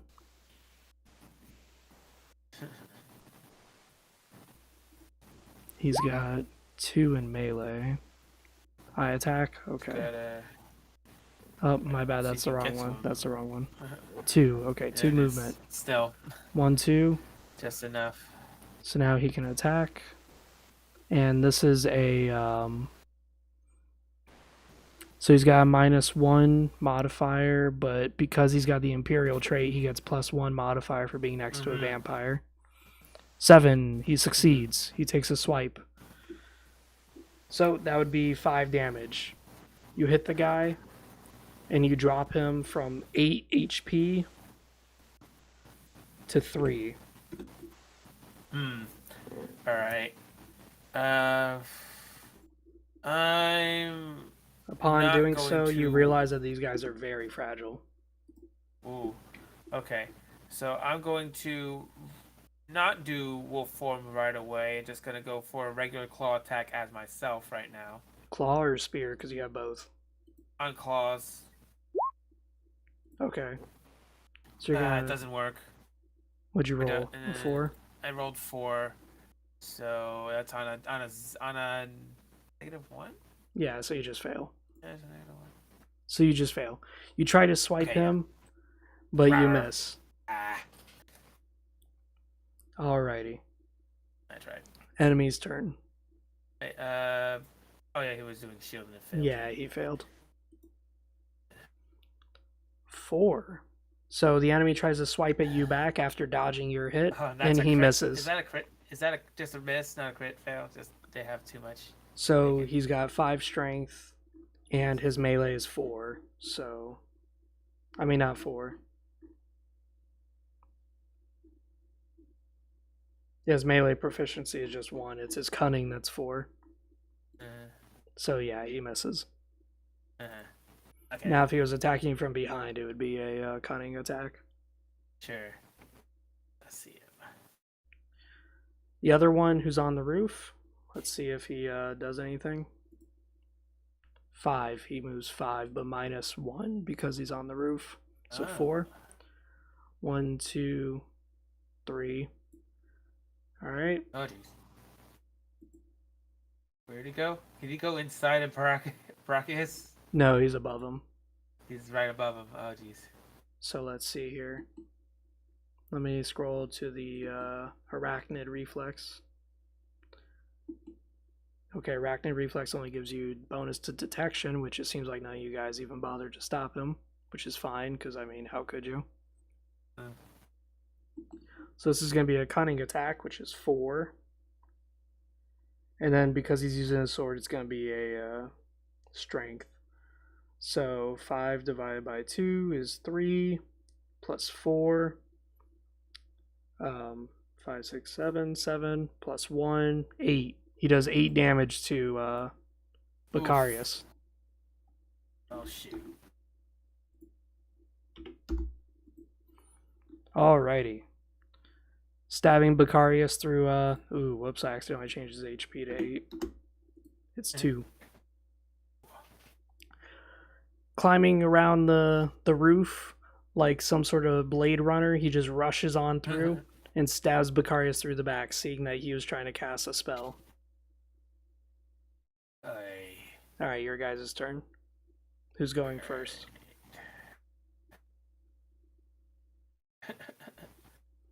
Fuddy wants to pick up a rock. 7.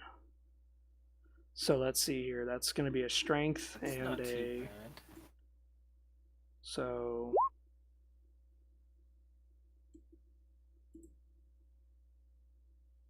John wants to motivate you first. Okay, let's see if that works. 6. I think that's a success, isn't it? Because his charisma is Let's see. +1. Yes, it is. It's a success. Nice. So he gives 2 extra damage to it, but now let's see, because you landed a 7, and I need to see Bacarius's. So he's got 5 strength, and his range proficiency is -2. It's just a normal fail, isn't it? Yes, but because he just got encouraged, I'm going to say it's going to be just a flat. So he does throw it. Instead of the -2, it's going to be just -0. Because of the encouragement. We'll just give him a higher chance, so that way he actually does do something instead of just sitting there. So it's a rock that's just going to be 1. So you do 5 damage to your attacker with the rock. That's going to drop him down to 3 HP as well. Did you want to run away, or did you want to just stay there and just get nailed again? You'll retreat? Okay. 1. Okay. Oh, jeez. Great. All right, you're the only one left. Alrighty. My Yep. cast. Yep. Let's see. Might as well try again with my melee attack. An 8. Okay, that should do. Yep, he dies. Alrighty. Dodging his And hit, then. you easily close in the distance, grab him by the neck, and rip your hand down. His throat is exposed, blood is splattering everywhere. You hear him gurgling behind his mask.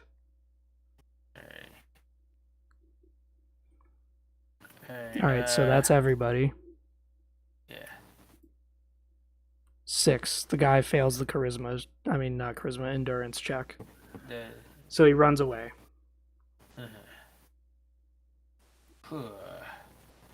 Oi, you could use this one more than me.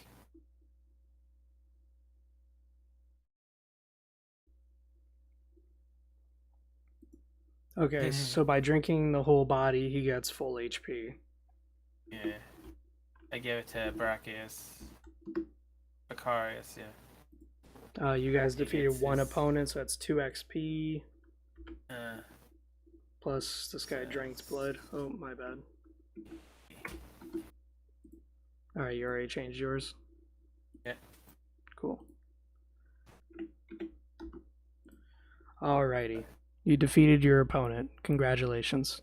I'm just kind of moving you guys so I can see you a bit better. That was annoying. Yeah, imagine if you guys went the other way and fought 3 of them. They were just standing there. I wasn't sure what they were doing. But these guys, sheesh, right out of the blue.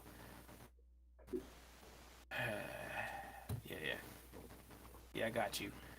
Alright, so do we check out this alleyway? Do we go over this way? You're not What going do to you guys inspect the think? body? Okay. Oh, yeah. Yeah, I'll do that too, sure. Do we perception this? 6, you don't notice anything particular. You just notice he's got a cloak and a mask. Ugh, I suck. I re-rolled for you anyways, so. Oh, okay. Fuddy wants to roll as well to inspect. Okay. 4, he doesn't notice Wow. anything. Alright, these masks. So, robes, masks, and what, knives or swords, I guess? Yeah, just shitty iron swords. And swords. You take the mask. You try to grab his mask, but you notice that there's something odd about it. No matter how hard you pull, it doesn't come off. Huh. Odd. You can roll a strength test and see if you could rip it off.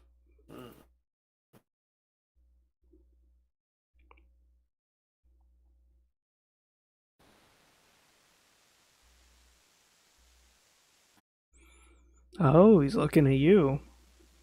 Alright, let's see. Just like this, I'm gonna just try. I'm not going wolf for this just yet. I don't want to go too crazy with it.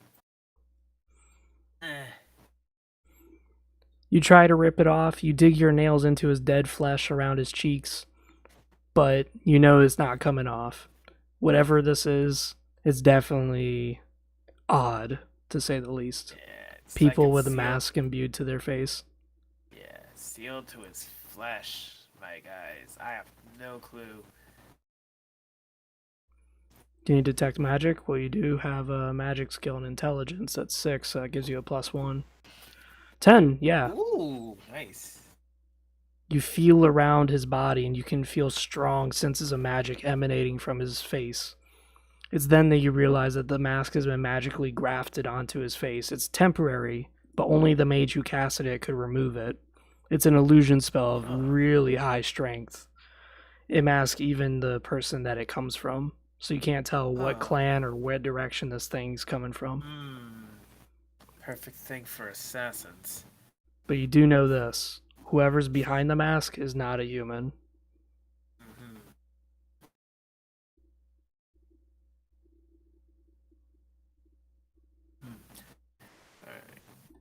While you guys do that, I'm gonna just kind of remove this wounded boy. I don't know. Unless anyone else wants it, I'm gonna take this sword. It's an iron one, right? Yeah, it's just iron. Alright, I was gonna take an iron sword. So now you're having an Okay. iron spear and A an iron sword and a sword. spear, just in case I need to go melee at some point with the weapon. I hope this is fun for you guys, because I am definitely making this interesting. Mhm. Do you want to know the details of the mask? Like, what does it look like? Sure. When you look at the mask, you notice that it's kind of contorted, like as if it's a spiral shaped. Like what's the nose is actually off to the side and it's corkscrewed, as if the entire face is twisted. It's weird, to say the least. The eyes are displaced, where one eye is above the other. The entire mask just gives you an odd feeling of dread. Odd.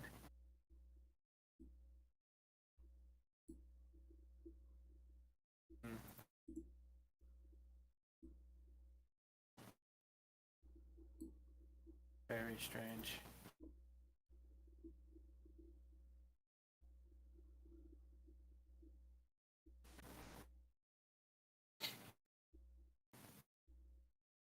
Most likely. All right. So do we check out this area,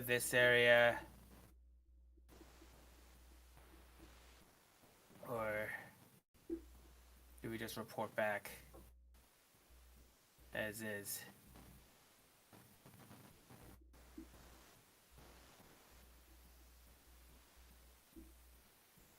Sure, you can do a perception on it, yeah. Ah. 6. You don't notice any symbols on it or any sign of heraldry on the mask. Can we take his head? No.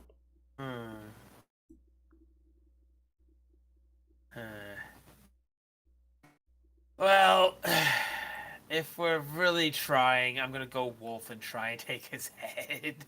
Okay, so that gives you a +2 modifier, so we'll see here. Yeah, I got here's your. Yep. Okay. Alrighty.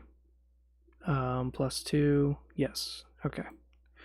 Quickly wolf / take it. You grab it and you actually successfully rip not only his head off, but also the mask. And behind is just nothing. When you rip off the mask, his entire flesh comes off and you can see vampiric fangs. But whatever facial features he had are now completely gone. No chance to identify the body. Really good. At least he precious. Yeah, the perfect assassin's device, that's for sure. Perfect anti-detective. Take the penis. Oh my god. No, we're not doing that. Oh my god, please stop. You guys already have enough swords as it is. We don't need extra. We're good. Okay. Alrighty. Yeah, I wouldn't do that. Someone was serious about hiding themselves. Yeah, not just him, but a bunch of them. We saw 3 up top, 2 here attacked us. Something's going on with these guys. Is there anything else strange about the corpse besides the mask? And the missing head.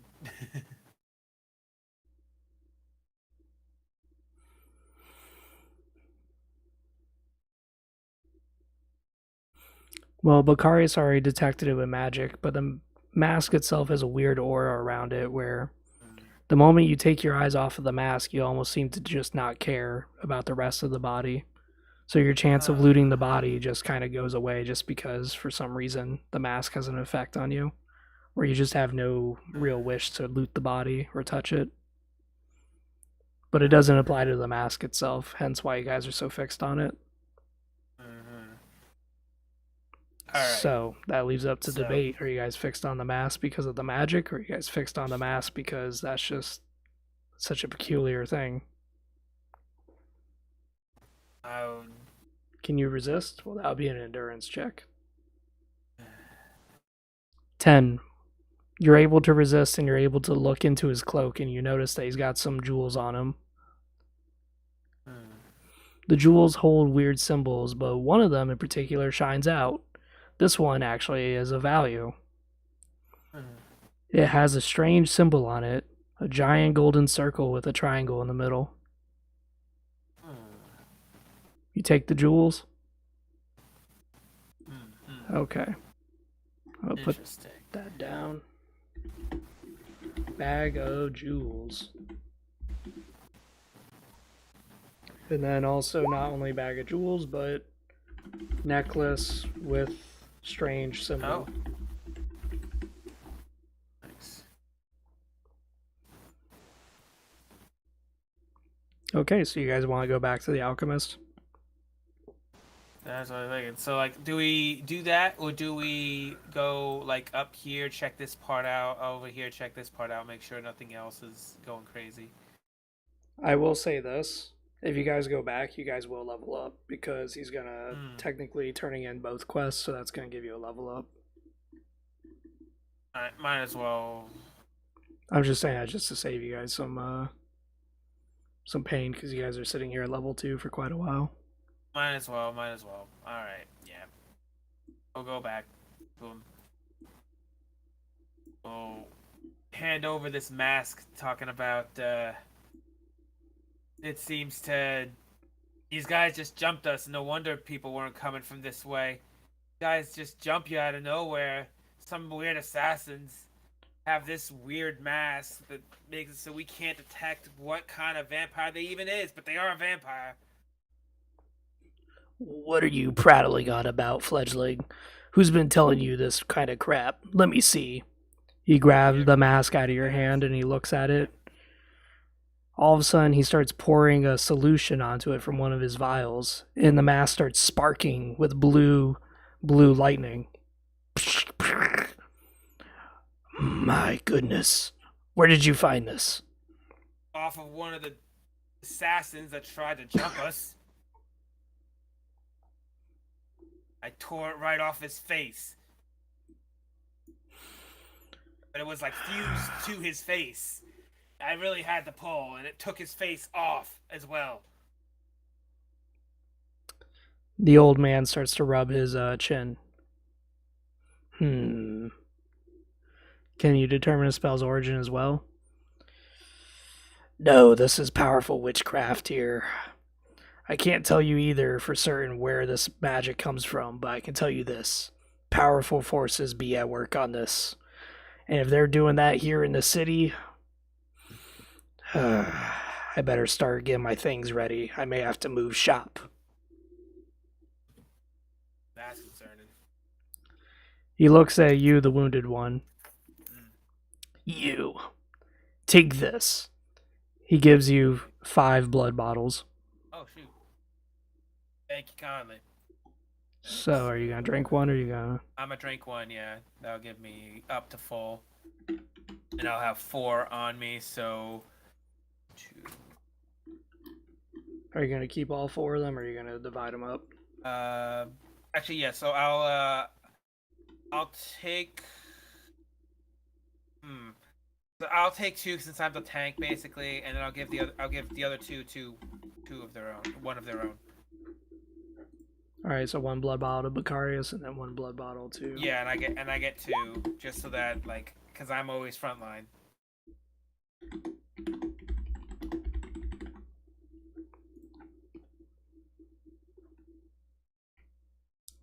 Can you give us a method of contacting you? Yeah, just come back to my shop.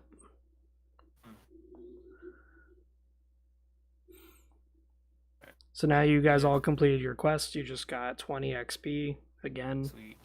Because that's 2 quests in a row, so your guys' XP level stays the same. But now, you're no longer fledglings because you're level... No, you're level 2 now. You're still fledglings, my bad. 2. Yep. 2 and very close to another. So, like Adius, you're up. What stat do you want boosted? Oh, yes, so... Strength? I guess I'll just keep on... Or endurance? I'm going to do endurance. I'm going to go for getting Tyrant. I'm going to go for Tyrant, because I think I have enough for... I almost have enough for Tyrant already. So I just need more endurance, more melee. So I'm just gonna keep on bumping melee, keep on bumping endurance. All right, now you have 12 HP, Mm-hmm. and so now you have 3 melee. Mm-hmm. Still -1 modifier. And this one is what's Half gear wants 1 increase to perception. Okay, interesting. I don't know what your build is, but it's very interesting to say the least. So now you're at 6 perception, +1. Melee is going to 3, which still keeps this as -1 still. Okay. All right. So, Same for these. John, 1 increase into your perception, so now you have 6 instead of 5. So you're probably going to attack first more often. You already That's smart. have 1 point into your melee proficiency. So did you want to go down that again, or did you want to level up ranged, or what?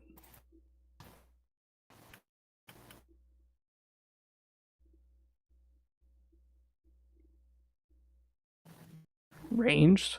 Okay. So we have 2 melee and then 2 ranged. Interesting. Hmm. All right, Fuddy, you're up. What do you want leveled up? What stat? So you have intelligence 6, charisma 7, and then everything else is 5.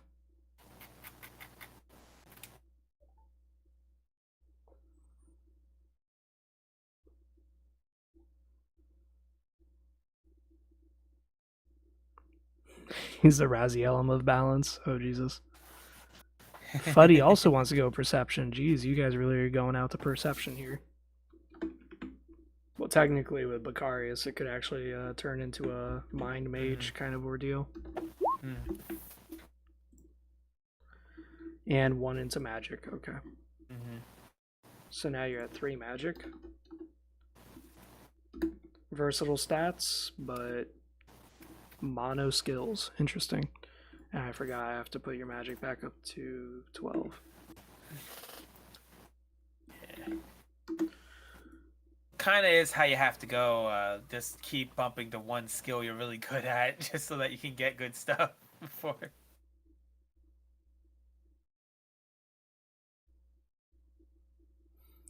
Oh, that's fine, John, because we're pretty much near the end of our stream anyways, because it's 9:30. By the time it's 10 o'clock, we'll be over.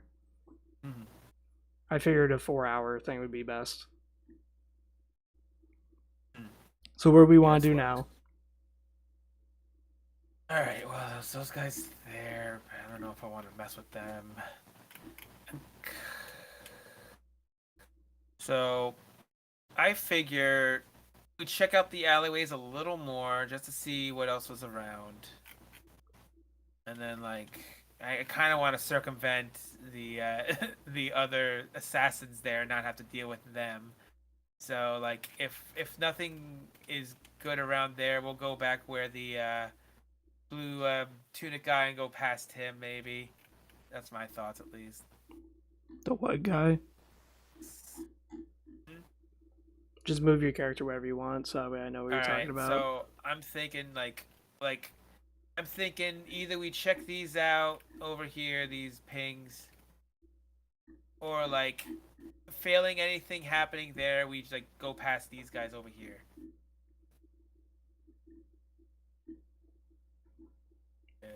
The guys up top. There.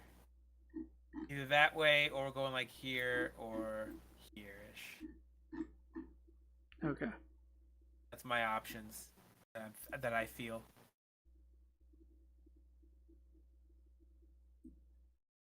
So what are you guys thinking? We go back through the alley? Do we go up top?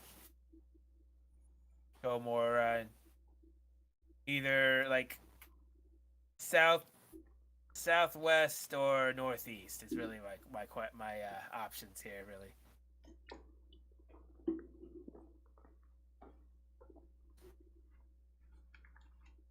Yeah.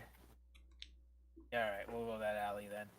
Just to check out like from around here first, just to see peeking in. All right, let me perception. I suck at this stuff. You guys are better at it anyway. That's probably why they're stacking points into it. Because we keep failing it. 5, but with a plus Yeah. 1. No, you fail. You don't see much. Yeah.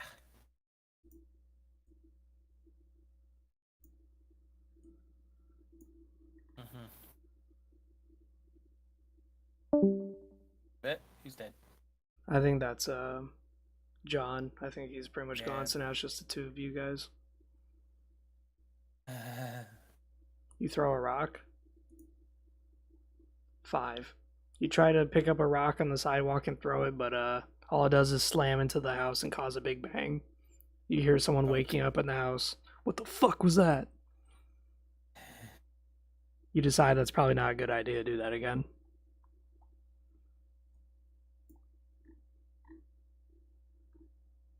Just a mouse. So I just want to check through this part, just what I can see. So since Half Gear is no longer here, and the stream Uh. will probably be over by the time he's back. Yeah. If you do see a lot of like enemies or whatever, I'm just gonna tone those down a bit. So I'll tell you. Okay. I'll tell you ahead of time though if that's like how many enemies you're fighting or not. Okay.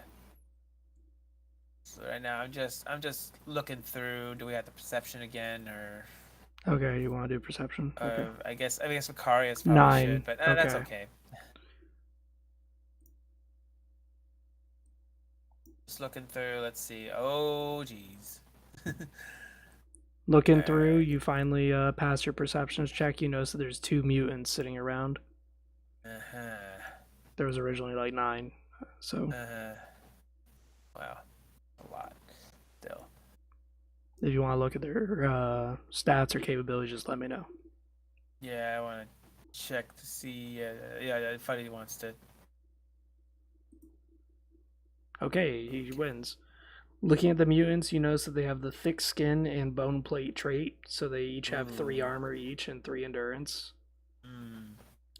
But you notice that they also have barbs on them, so that means any melee swing you do on them is gonna do 1 damage to yourself.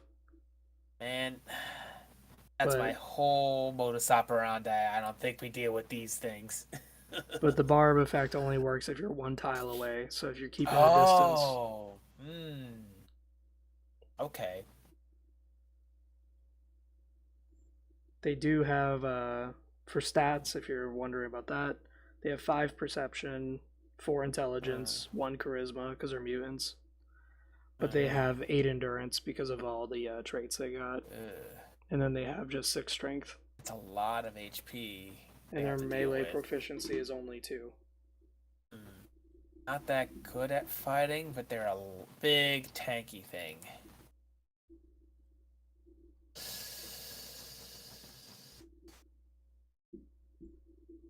They suffer a minus I have a modifier. Spear, but if you want a spear, I could get you your spear. I have my wolf form that can do the same thing as a spear. Okay, so you're gonna summon skeletons first?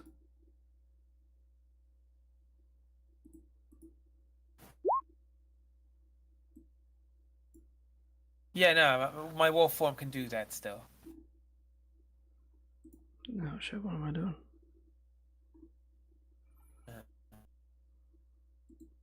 Yeah, so 9, okay, you succeed. I'm going into wolf as he's summoning those things.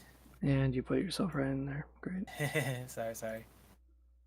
So they have 3 in all stats, so they have 6 HP. I just need that for me, really. Yeah.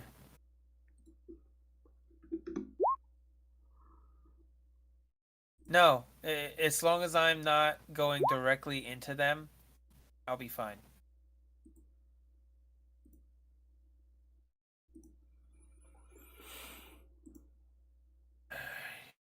Yeah, as long as you're 2 tiles away, you're fine.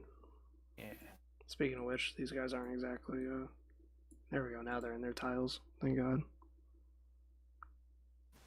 Alrighty. So you got the initiative to start. But I guess you're using it for your skeletons, or I guess this would be like we're just prepping up. Yeah, So because this is a prep thing. yeah, yeah. So I'm trying to move the damn skeletons and spin them around. uh, I could do it. And No, it's fine. It's fine. Or somehow you did it, you bastard. yeah, yeah. We all have control over the skeletons. That's good. Yeah. Okay, so battle starts, I guess. Yeah, and Brachus would be first. So whatever you want to do to Make them dance. I don't know if you can see my spins until they're done.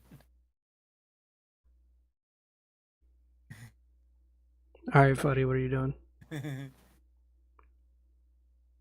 them with an energy bolt or something? What are we doing? Now, since they have 3 armor, mind you, armor is reworked to where it's 3 divided by 2. The armor value divided by 2, so it's probably going to give him only a 2 armor rating. Energy bolt is instant cast, so combat starts. Yeah. Let me look here and see if there's a distance. They never really did specify distance on energy bolt. No, they did not. And by they, that was me. Thank you. It's you, yeah. Okay, so since you have 6 intelligence, it's just a typical +1. So you just need ooh. Yeah, you just need to roll above a 5 to cast. 9, perfect. You cast. So you cast a bolt, and it's going to be intelligence divided by 2 plus your magic.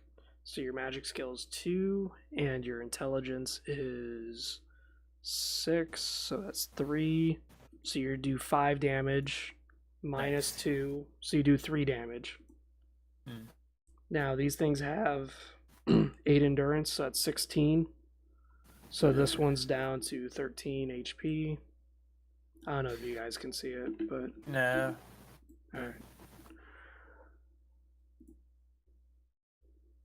How do I show that again?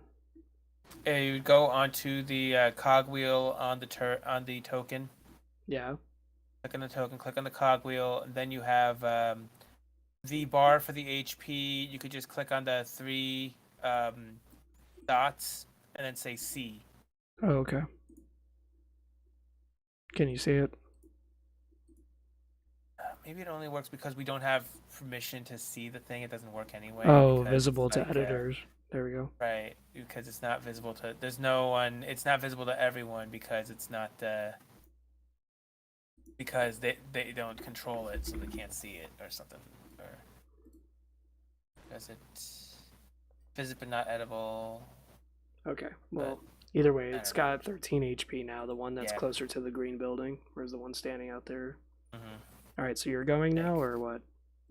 Yeah. Let me see what I can.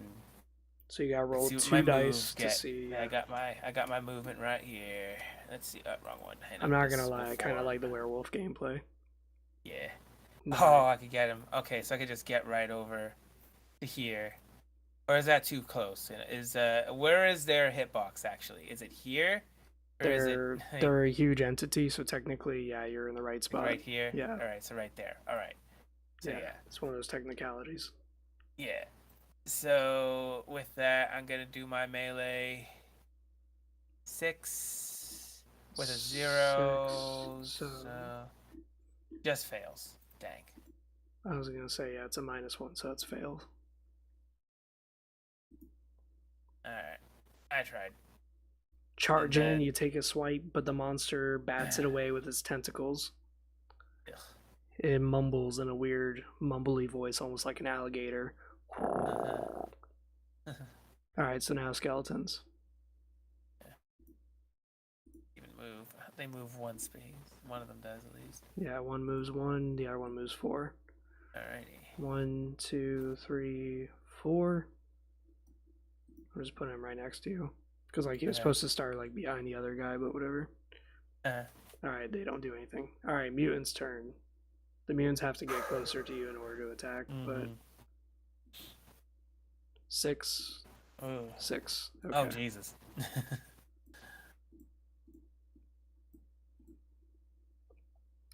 Getting closer, they swipe at you. They have 6 strength and then 2 melee, so they suffer 0 penalty. 11. Oh shoot. That's just a pass. It's gonna. So doing a whip, they whip you. 6 strength divided by 2 is 3.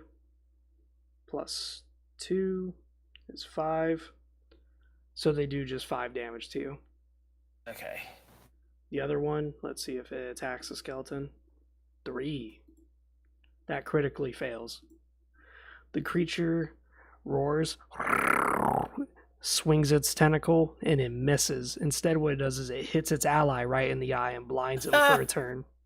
Nice. Doing 5 damage.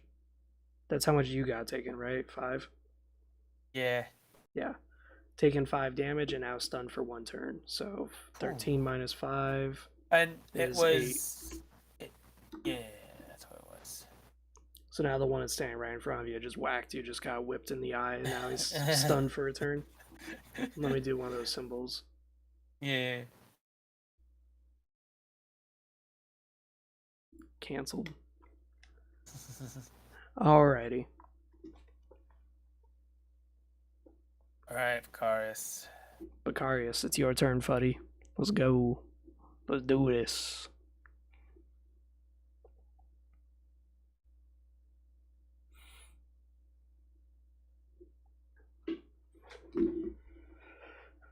I'm gonna say this is more exciting than the test dungeon because we're having like consequences and such.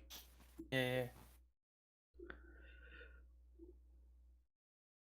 I'm keeping an eye on the time too, lad. Sorry. I know you guys don't want to end the game. You guys want to keep going, but unleash another bolt. Okay. 5, you fail. But I think there's a penalty for that. It's Hold on. just that on that one I think it's just a sizzle. But if it was a critical fail it would hurt him. Yes, you're absolutely right. Yep, you're absolutely right. All right. What are you going to do? Back up if I can. I guess yeah, I'm just going to back up 1 so like Yeah. Yeah. And then I try again on the guy that's weakened at least, so hopefully I'm just not rolling. Yeah, you just fail. Thankfully, it's not a crit fail. Man. I rolled 3 dice. And then I guess skeletons do something. Skeleton charges forward 1 tile because he has that -1. Thankfully, the mutant charges forward and the skeleton swipes. Skeleton has was it 3 or 4 in all stats? 3s? Yes, 3. You're right. So skeleton has 3 in all stats. So it's that. But then doesn't he have high melee stat? Let's see. It has it on the skeleton itself. Its melee is a 6. Yeah, so Plus he 1. has +1, and then the minus. So he's actually got -1, and he just rolled a 5.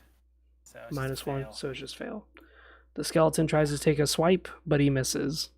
But he has caught the attention of the one that doesn't have the missing eye. Mm-hmm. Enemy turn. Oh wait, I was the 8. wrong thing too. The enemy swipes and hits the skeleton, dropping it down to 1 HP. The other monster's stunned, but it's rubbing its eye because it can't believe it just got whipped so hard. Alright, your guys' turn. Alright, Vicarious. Don't forget, Bacarius, you do have a bomb. Oh, right. But it That relies goes through armor too, but it's a range thing, yeah. Yeah, it relies on range, and it has a range of 4, so you have to be 4 tiles away. Which you would have to scoot closer 1 tile, but the chance of missing, I don't know if you want to risk that. Especially with a -2 on it.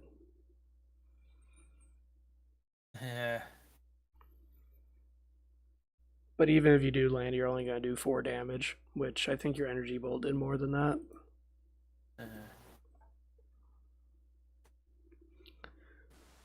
So it's kind of one of those things where it's like, it's up to you.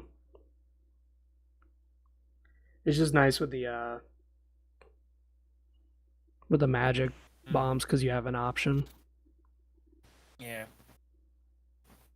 It does break through armor, but the range on it could be not desirable, and also I may get caught up. I don't know how big the explosion gets. It is written on the chart for bombs. I'm scrolling down now to look at it. So let's see. Lesser magic bomb. Nope. No splash damage. Oh, okay. I wrote splash damage for certain bombs, and certain bombs, by the way, have splash damage only at higher tiers, whereas lower tiers of that bomb don't have splash. Which I do like that. I like that a lot. It makes it where buying higher tier bombs could sometimes be good or bad. Because do you want a splash or do you not want splash? Right.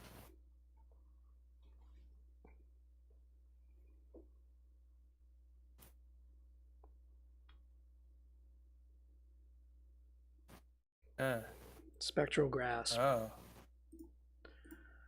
He loves magic, I swear to God. That thing, let's see. Takes 1 turn to cast. Less than 8 intelligence, you must roll 6.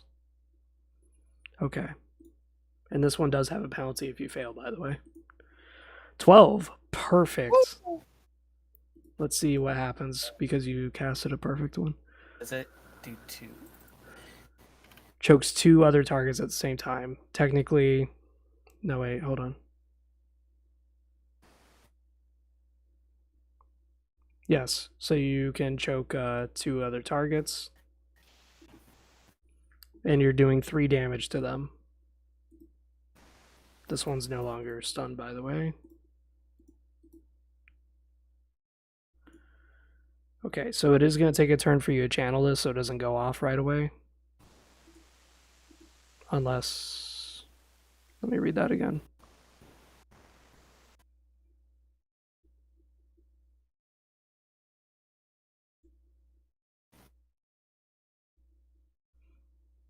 Okay, yeah, you have to channel it for a turn. That's fine, because you have the skeletons to buy you time. But since it takes a turn, that's going to drop you down to... Oh gosh, you did those energy bolts too. So it's 2 energy bolts plus 2 runes. So now you're at -2. Now -4, so you're down to 6 runes. Okay. I'm still in a good position, so I'm just going to attempt the melee attack again. On the monster. On the same guy, yeah. You're rolling a dice. 9. Okay, finally. 9 damage. I may actually, well, almost kill it. If not, it had... I don't know, so it's 9 or 10 minus 3 or minus 2. So you have so 7 strength. 7 divided by 2 is 3.5, which is 4, right? Or are we just doing it as base 3? The damage is 10 basically that I do. Because the claws is an R3. Right, that's all part of it. And then part of the stuff. Minus... Then it's -2 for the armor. So yeah, you kill it. Just outright. Oh, sweet. Just enough.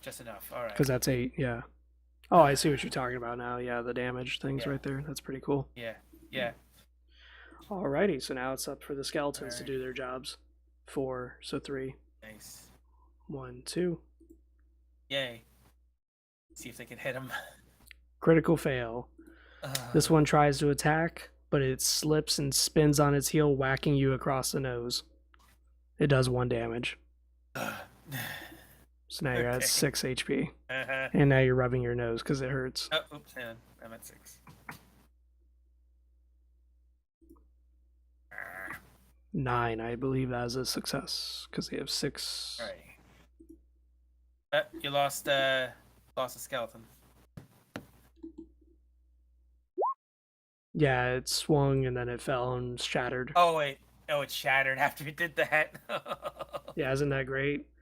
Tries to swing, but then spins on its heel, whacks you across the nose, and then falls and just splays out into a bunch of bones. Doesn't that fucking suck?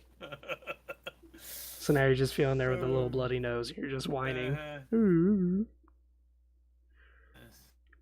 Alright, so -1, and he got a 9. Boom. Okay, so he's got 3 strength. Divided by 2 is just going to be 1. And let's see. So he just does 3 damage. Yeah, he just does 3 damage. To it. But And then he it has gets 2 hit armor. For barb. Yeah, so he just gets hit Right. by 1. So now he's down to 15 HP. Right. Because But he then hasn't this been thing touched. This thing also gets hit with barbs, doesn't it? Yes, he does. So now he's down to 5. Well, they're doing their job. Alright, turn starts. Your spell goes off. So that takes up your turn, Bacarius. So since you cast Spectral Grasp, it does 3 damage at the beginning. And that's going to drop him down to 12 HP. Yep. He goes through armor. Nice. And then you're going to regenerate some runes, so now you're up to 7. Alright, what are you going to do? Alright. I can still reach this guy with my claws, so I'm going for it. A 7. With a 0. That works, yeah. So you do... I do, again, like the 8. Because it's -2. Yes, so 8 damage. So now he's down to 4 HP. With a growl and a hiss, you swing and you actually lop off 2 of his tentacles.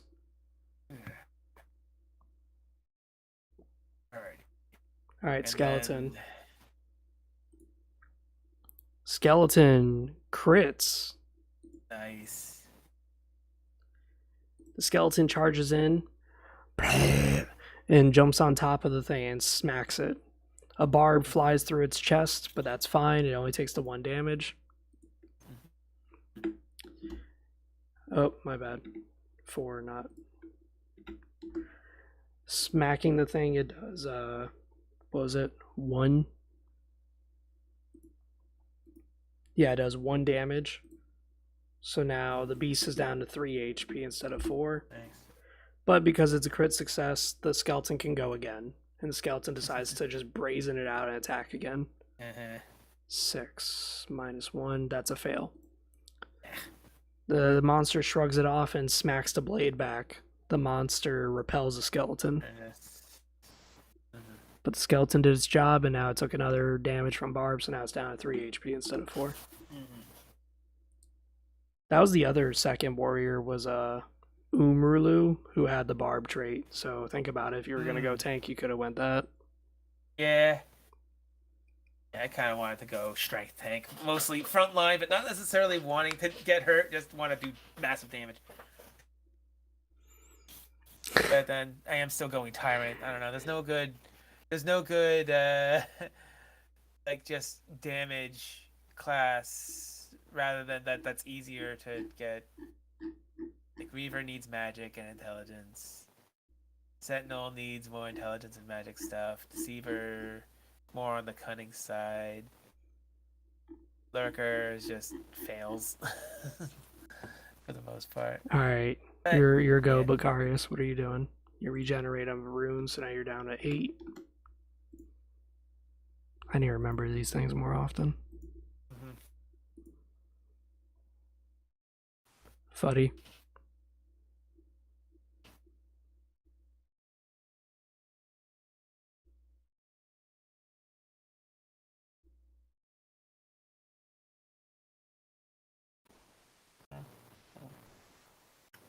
Fuddy. He's your turn. He's coming.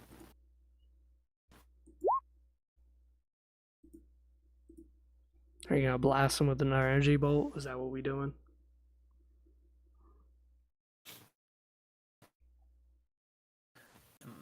Oh wait, he has that spectral grasp hits again, doesn't it? Oh wait, actually yeah, it kills him because it does 3 damage. Ah. Boom. Okay, mutant's dead. Alrighty, Never mind. Alrighty. Thank you for reminding me. I need to put symbols more often. Yeah. Alrighty. Alright, so that's that chunk. Go back to my human self.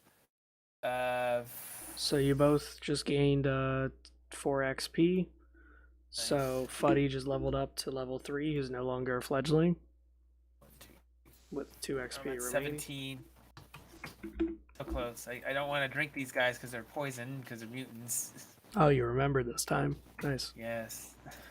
Fuddy, where'd Well, you I want know to put a mutants. point I in? just forgot about things I've gotten poisoned. Fuddy, where'd you want to put your one skill point in? Magic again? Fuddy, I'm not asking about that yet. We're not there yet. First, you leveled up, buddy. You're level 3 now. So, Yeah, magic. magic? Yeah. Okay, so now you're at 4, so now you suffer no penalties. Yay. But you still have only like 6 intelligence, so some spells may still have penalties because of that. Or, you know, we could give him to the alchemist. He could cure them. The alchemist did say he'd cure blood for you for free. Yeah. He does want mutants to begin with, so I know these things are kind of chunkers, though. I wonder. He did say we could just point him in the direction of him. We try to bring one, or do we just send him over here?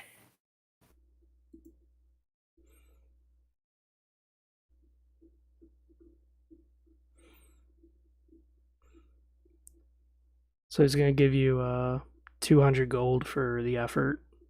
So that's 100 gold for each of you. Yeah, so I'll just. So how are we doing this? So we just And don't forget you do have blood potions. Right. So yeah, we're gonna go back over to him. Tell him about the mutants that were right over there. Okay. Oh yeah. Like we take a tentacle back that was hacked off already. That mutants right behind your shop, through that alleyway, to the south there. You don't say. All right, Yeah. I'll get on to it. Bastards, big ones. Here for your troubles. He gives you guys a bag of 200 gold. Nice. So that's each. Yeah, so you each get 200 gold now because you both had 100 anyways from the tavern guy. Oh, okay. So it's just 200 gold, 100 gold each. Okay. Okay. All right, and I will. What kind of items can you sell us? Right now I have a bit of a blood storage now that I just got those fresh corpses off of ye. It's going to be 75 gold per blood bottle. If you want a small one, it's going to be 25.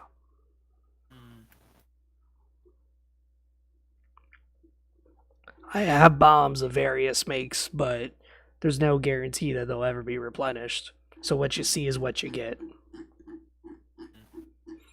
As you look through his store, you realize that he's got 4 bombs available for sale. 1 of each type, and they're all common status. Lesser. Okay. Not lesser, common. Oh, common, which is 1 up. Okay. Yeah. I see. He's got only 1 magic bomb, and it's the common status.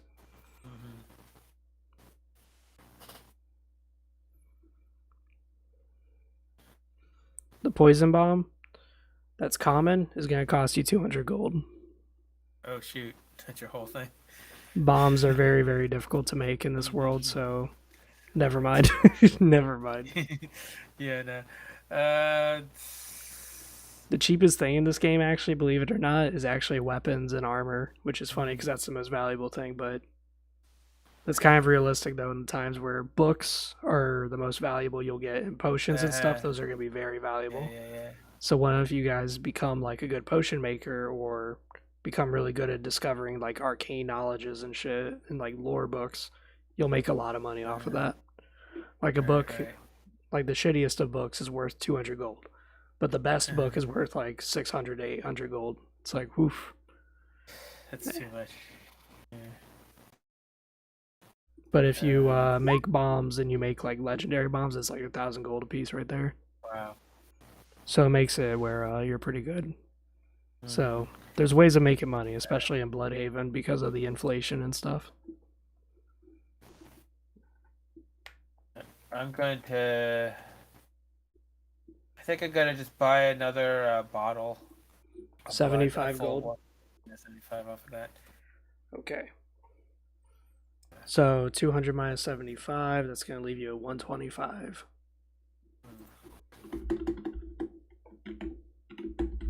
Alright, I got you. Alright, and I'm gonna drink one of the ones I had already. Give me at least 5 more for myself. So I'll just. Okay, cool. So I don't have to change your items. Awesome. That works for me. Yeah, yeah. That's plus 5. Yeah. And by turning in the bodies, you gain 2 XP.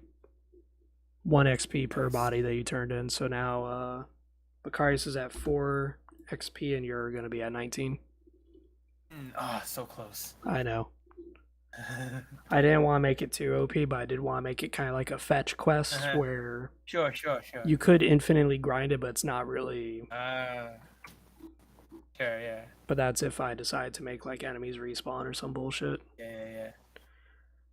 Can we buy some materials to harvest the mutant's poison? Just a small amount? No, it's locked behind skills. So you have to basically roll the dice. And the reason why I did that was because I explained it, I guess, one time in a live stream, was that there was one game I played. I can't remember the game exactly. But I remember that there was something in it where you could craft things. And they were really awesome items, just like these bombs. But the problem is no player ever fucking touched them because the materials needed were so difficult. Yeah. And then the skills needed to even make it were difficult as well. So it was like no player ever touched it because it's not worth it. It wasn't worth the hassle. So for this, I just locked it behind skills instead of that. And honestly, the skills are very high. So this is kind of like end game stuff you're going to be doing. Like, let's see here. To make a magic bomb, you need intelligence at 6 or magic at 4. That's a lesser, the weakest bomb you could possibly make. So you can actually make one right now. But every bomb you make, like every 2 bombs, you risk the thirst trait because that's an action. Like right now, actually, after your guys' next fight, Macarius is going to be due for thirst, so he's going to have to drink something, or else he suffers the thirst trait. Whereas you, like Hades, you just drink something, so you're fine. Yeah. Oh, Macarius is going to buy a small vial. Okay, that's 25 gold minus your 200, so now you're at 175. And now I got to put in your items that you have 1 blood bottle, and now you have 1 small. All right, and from there, we're going to end our campaign. For now, this session. Yes, this session. Next one will be Friday again at this time, 6 p.m. to 10. Possibly more players, possibly less. So do expect that things will be changing. And Vald, I'd appreciate it too if you just didn't go back onto this thing as a GM so that we don't spoil it for yourself.